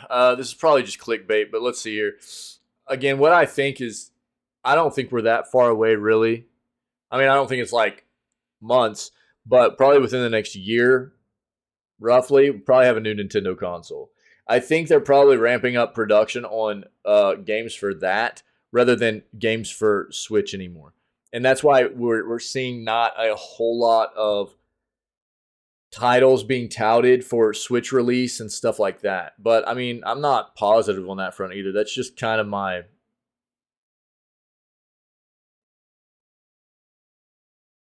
perception of everything that I've heard and seen, and it's what I think Nintendo is probably doing here. I'm not sure of that either. Notable Nintendo insiders tease that multiple games tied to the Super Mario series are set to be released in the future. If they weren't releasing Mario games in the future for Nintendo, that wouldn't really be Nintendo, would it? At this point in time, much of what Nintendo is developing with its own first-party studios is being kept hidden outside Tears of the Kingdom and Pikmin 4. Nintendo fans don't know what to expect from the publisher in the future. When it comes to Nintendo's main mascot, Mario, though, it sounds like the beloved Italian plumber should be appearing in a number of new titles soon enough.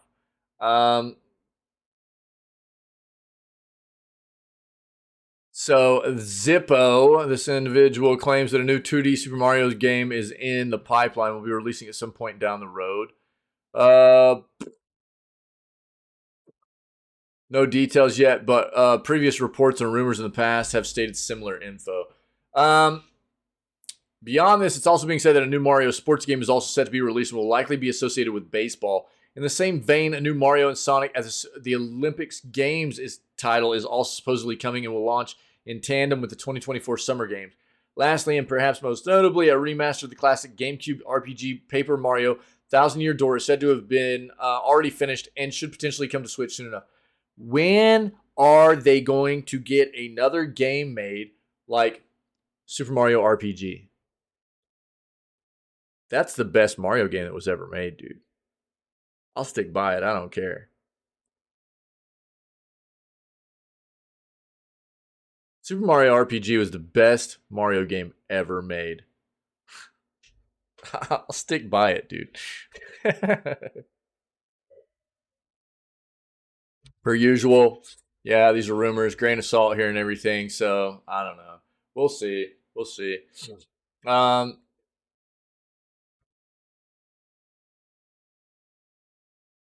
Who knows? Nintendo's always so tight-lipped about everything too. Activision and Riot Games settlements highlight need for a change. Settlements for Activision and Riot Games employees have brought to light a serious issue of discrimination in the games industry. As per a recent court filing, 1,548 women have received a payment of up to $5,000 as part of a previously announced settlement following a discrimination lawsuit at Riot Games. Additionally, hundreds of Activision employees, stop it, okay, are also receiving payouts for a separate but similar settlement. Settlement highlight the importance of creating a safe and inclusive work environment in the games industry. The toxicity and discrimination that have been reported at Riot and Activision are not unique to these companies alone. Rather, they are symptomatic of a broader issue within an industry that has yet to be adequately addressed. The industry must take these incidents seriously and work towards creating a culture of inclusivity and respect. Diversity and inclusion initiatives must be prioritized to ensure that people of all genders, races, and backgrounds are able to work in the industry without fear of discrimination or harassment. I agree with this. I've also seen, personally, the side of things where there are people that try to make things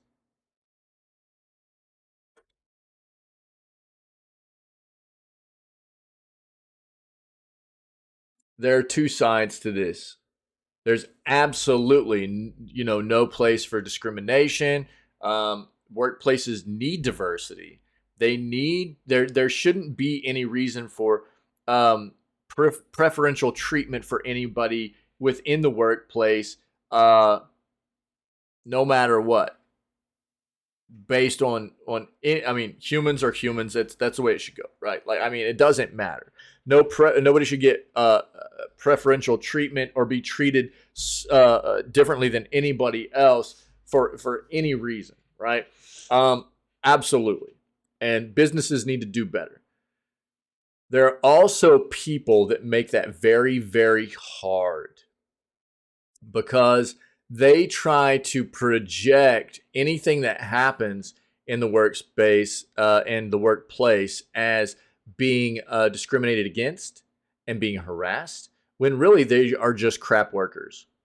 You know, they are, I've seen it time and time.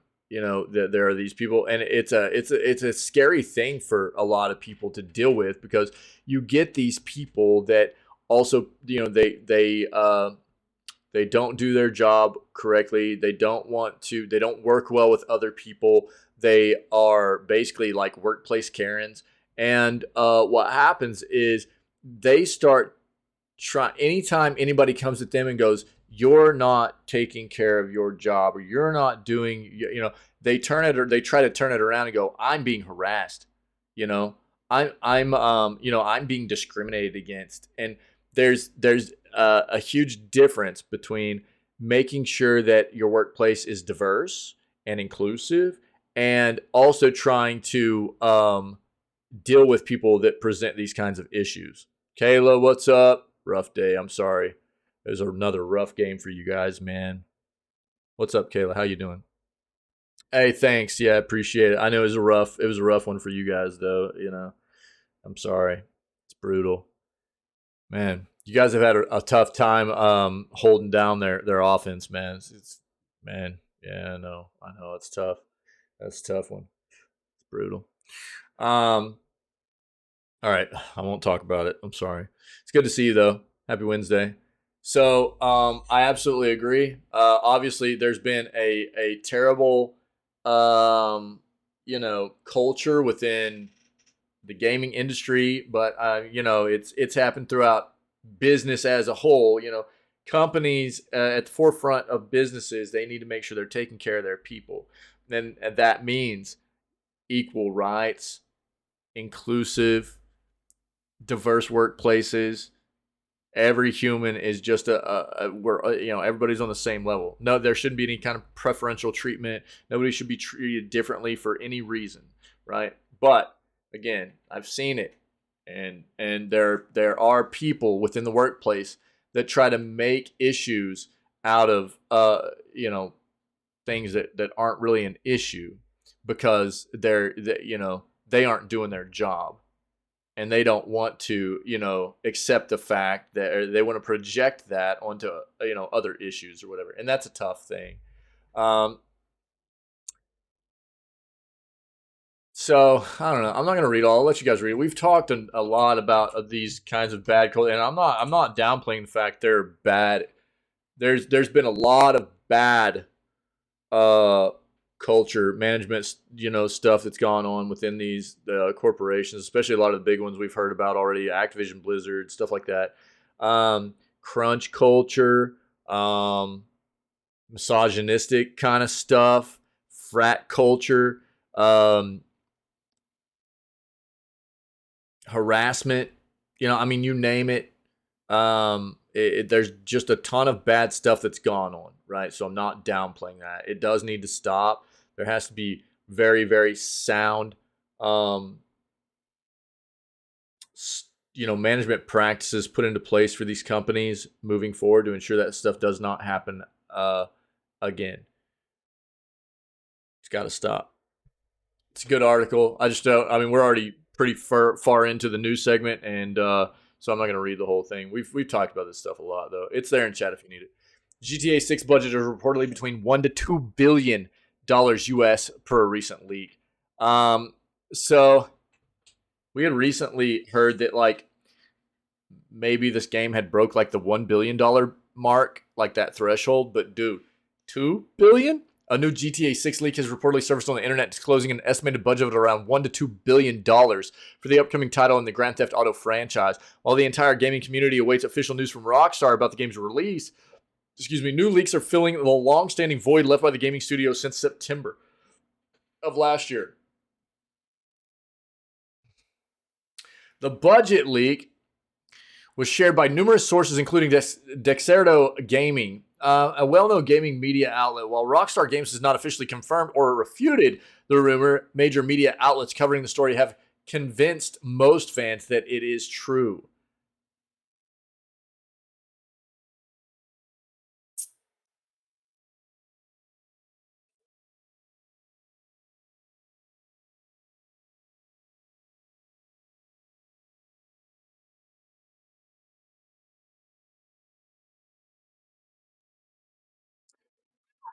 I mean, this is all I really have to say. I've harped on this a lot. I'll link this for anybody that wants to take a further look at it. All right, Mithril. Yo, sleep well, dude. Here, I got you, man. I got you. Here, I'm gonna get you all cozy, dude. I'm gonna get you all. There you go. There you go, dude. Yo, get some rest, buddy. Get some rest, man. Appreciate you, man. We keep talking about these insane budgets we're starting to find out about for these game developments, these game projects, and everything. And the thing that's sad is, as expensive, as much money as they're putting into the development of these games, there's so many of them that are just releasing like piles of trash. They're terrible. You can't even start to many of them. You can't even start to experience the content the game has because the performance is so terrible. We read a great written article yesterday about Jedi Survivor being that way, and apparently the game probably, and I would assume, has great content, but how could you even know if you can't play the game? Which is terrible. These budgets are insane for the development of these games, but I mean, it's the even worse is that most of the time anymore, at least half, if not maybe more sometimes, of this budget is being spent on the marketing of it. So it's like hyping the game up when really more of that budget obviously should have gone into making sure the game was going to perform well and release well. And I don't know. It's a backwards situation. So we'll see what's up with GTA. Hopefully it's a good release with all this money being spent. NVIDIA's new neural texture compression technology should alleviate VRAM concerns. Future generations of graphics cards might not need 50 terabytes of memory after all. Some of 2023's most anticipated PC games have had their fair share of troubles. Hogwarts Legacy, The Last of Us Part 1 are just two that ran horribly on cards with insufficient VRAM.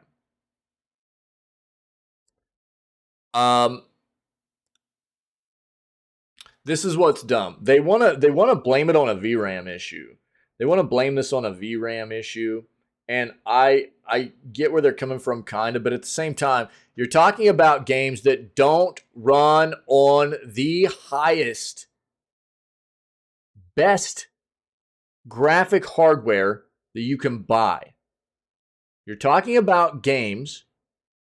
It's not like these are running on potato graphics cards or graphics cards that are, 5 to 7 years old. We're talking about the best graphics cards in the hardware industry right now, right? Manufacturing 4000 series graphics cards and stuff that these don't play well on at all, if at all. So the difference being, like with Hogwarts Legacy, that game ran fine on console, but it ran terrible on PC. So I don't understand how you can just sit there and try to blame this on a VRAM issue and not say this is also an issue of developers not doing their job. They took the time to make sure that the game ran well on console. And then they want to blame VRAM issues for the PC side of things when PC has better hardware to run these games. Quite often, not everybody, but you can, and people absolutely have tried to run these games on better hardware than a console can provide, but the game performs terribly. So you want to talk about a VRAM issue that doesn't necessarily float well with me. Seems like a problem that's here to stay. Even if you have enough graphics memory right now, will it be enough to handle the demands of games in 1, 2, or 3 years from now? Some good news on the horizon thanks to NVIDIA. It's working on a new compression technology called neural texture compression. Like most of the tech coming out of NVIDIA these days, it's thanks to AI. According to NVIDIA, via hot hardware, the new method allows material textures to store up to 16 times more data in the same place than traditional block-based compression methods. It should allow developers to shrink the size of textures without any loss of quality. That means less need for huge amounts of graphics memory, which sounds good to me. NVIDIA claims the NTC algorithm offers superior image quality compared to modern algorithms, including AVIF and JPEG XL. NTC can make use of general-purpose GPU hardware and the tensor cores of current NVIDIA hardware and can do so in real time. AVIF and JPEG XL image compression requires dedicated hardware and isn't designed for real-time decompression. Important to emphasize that this is a nascent technology. In the conclusion of the paper, NVIDIA's researchers say, we have shown that decompression of our textures introduces only a modest timing overhead as compared to simple BCX algorithms, which executes in custom hardware, possibly making our method practical in disk and memory-constrained graphics applications. This sentence could be key. Latency is critical for gaming graphics, while the word possibly could just mean NVIDIA is playing it safe, or it may be that there's a lot of work to be done before NTC becomes practical. Here's the thing, dude. I don't accept this, really. I think that a lot of what's happening is the industry is projecting issues onto a VRAM. Is there potentially VRAM issue, lack of VRAM? Maybe, but it doesn't add up, dude. It doesn't add up that a game like Hogwarts Legacy plays absolutely fine on console, and then the PC version sucks across all hardware. Even the highest GPUs, the best GPUs in the market today could not run that game stable. Constant frame drops, constant stuttering, crashes, you name it. So you want to sit here and talk about it's a VRAM issue. Then how did the developers get that game to work fine on console, but even better hardware on the PC side of things, it was trash? That is called an optimization failure on the part of the developers, and they're projecting the issue onto something else. If you want to talk about a game that comes out that is just trash can across the board, like Jedi Survivor, and you want to try and act like it wasn't all the developers' fault, and that it's potentially also part of an issue with lack of VRAM in today's hardware, I might accept that a little bit because the game had issues all across all platforms. But you can't sit here and tell me that VRAM is the only issue behind all of this whenever the game, the games that you're bringing up as examples played fine on console hardware, but played terrible on PC hardware. That does not work. That doesn't work.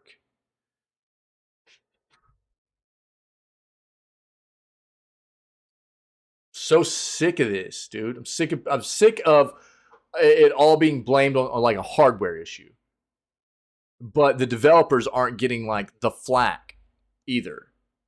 I'm not saying there might not be some issues between, what's needed to run the game optimally hardware. Maybe so. Maybe there's a lack of VRAM in some cases or whatever. But at the same time, then, why is it not being optimized in a way to not need that amount of VRAM? Why are they developing a game that needs that much VRAM if they know that there's not enough VRAM in today's hardware to run it? If that's the case,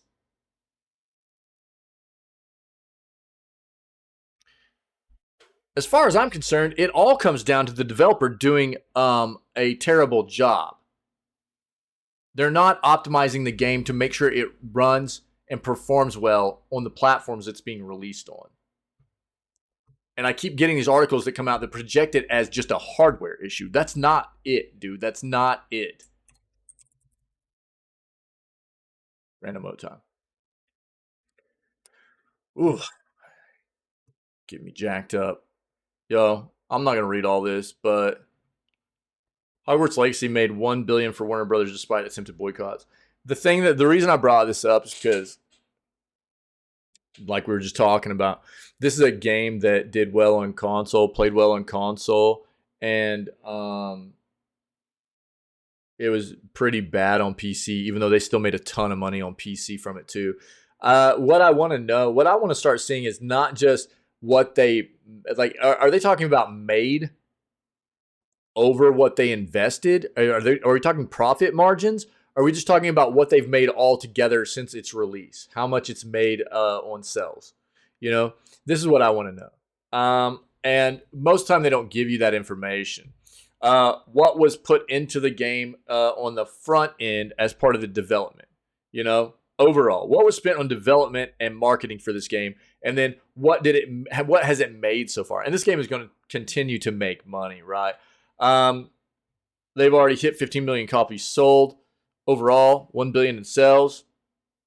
So that's what it is, 1 billion in sales so far. This isn't like profit margin or anything. How much was put into this game? That's what I want to know.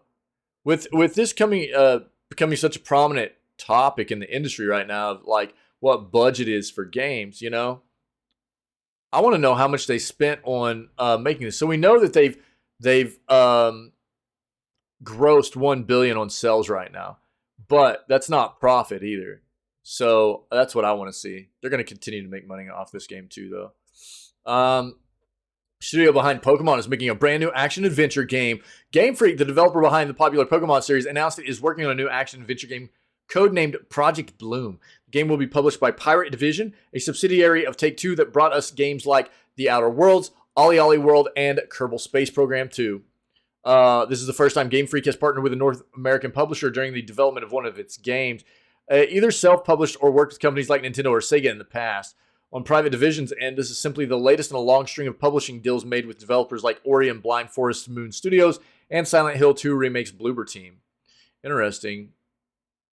Game Freak on Private Division did not reveal much about the game that they are working on together outside of its code name and genre. A press release confirms the game's director is Kota Furushima, who previously worked as a battle planner on Pokemon titles like Ultra Sun, Ultra Moon, Sword, and Shield. Furushima says that Game Freak is thrilled to have the opportunity to create new IP that is bold and tonally different from our prior work. Currently, our only look at the project is a piece of concept art by Nier Automata concept artist Kota Kazuma.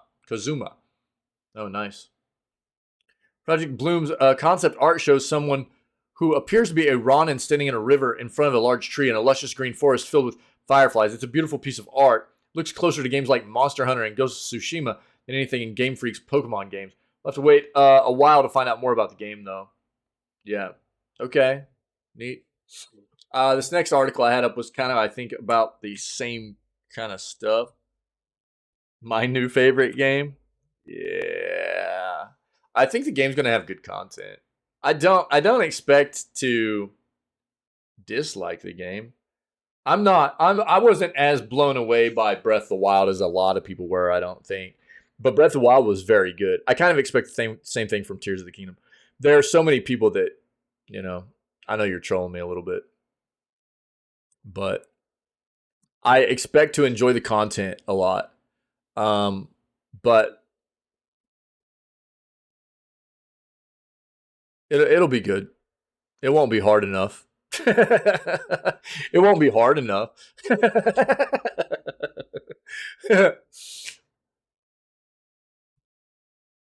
Yeah, Private Division. Yeah, same thing here. So I won't dive into that. Last article. Last article. And then we'll move on to Shadows Over Loathing. No, dude. I'm not watching Twitter right now. But I mean, you can shoot it to me or something if you want, man. You can slide in my DMs, dog. So if you guys have anything to add, you want to talk about anything else, let me know, and we'll take a look at it before we move on to gaming stuff. Hope you weren't planning on playing Dragon Age Dreadwolf anytime in the next year. EA's latest financial report suggests Dreadwolf is still a ways out. Okay.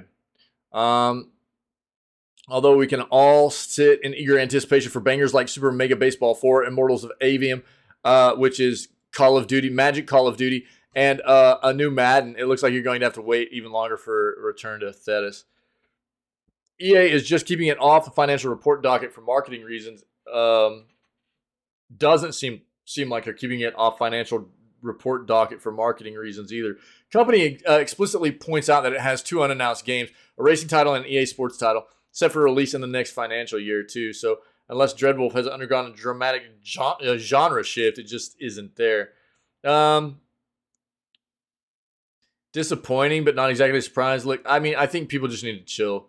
It's EA, so don't worry about it. They're going to push it out too early no matter what. Look, don't worry, okay? Even with a delay, EA will push this game out too early as a publisher. So, I don't worry about the fact that EA is absolutely making BioWare rush through this game, okay? Devs dropped something we've all been trying to get answered. Oh, really? Did you hit me? Yeah, just a second. So, I mean, let's hope not, right? Let's hope not. But EA sucks about this. They just did it with Jedi Survivor. Whether it was EA pushing too hard to get the release out or, the dev just, acting like it was ready. Who knows, really? But it sucks and it feels bad. And I think people just need to, it's kind of like what we were talking about with Silk Song earlier. If you're really excited about a game and you're really hyped about a game, you should be more worried about making, giving the developer time to get things done appropriately. Let the developer do what they need to do. Take their time, create a solid piece of software for us to enjoy that plays well and has good content, rather than worrying about how quick they're going to get it out. Ultimately, I think that's where people really need to start just chilling out. I know that, you get, hyped up about games because you're fans of them and you anticipate these games and stuff like that. But, if you can't enjoy the content, what's the point? So just give them time, man. Yeah, I'll grab it, Cash. Thanks, man. Right here. To be honest, I hope BioWare takes all the time it needs on this one. With Mass Effect Andromeda and Anthem still lingering in the air, the studio needs to knock its next project out of the park to convince people it's still capable of making great RPGs. All developers. No developer should be a publisher, developer, whatever, should be releasing games in the state that we just see all too often nowadays, which is, The Last of Us Part 1 on PC and Wolong and Jedi Survivor and Hogwarts Legacy on PC and Elden Ring on PC and dude, I'm missing so many right now, but it's just, it's so gross. It just happens all the time and it's really unacceptable. Whatever the case was behind all of these games that I listed and any others, there's plenty of that. You go back Cyberpunk and No Man's Sky or whatever the case was for either performing poorly or not having the content they promised or what have you. It's unacceptable and shouldn't happen.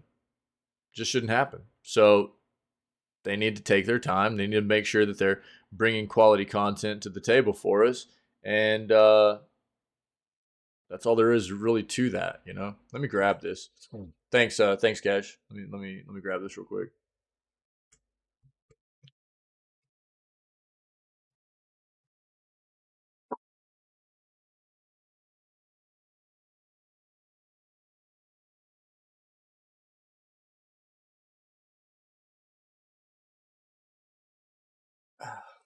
Let's see this, dude.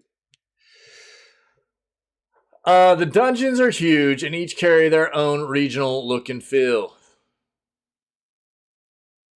Take a deep dive into the Kingdom of Hyrule in the 3rd chapter of our Legends of Zelda Ask the Developer interview.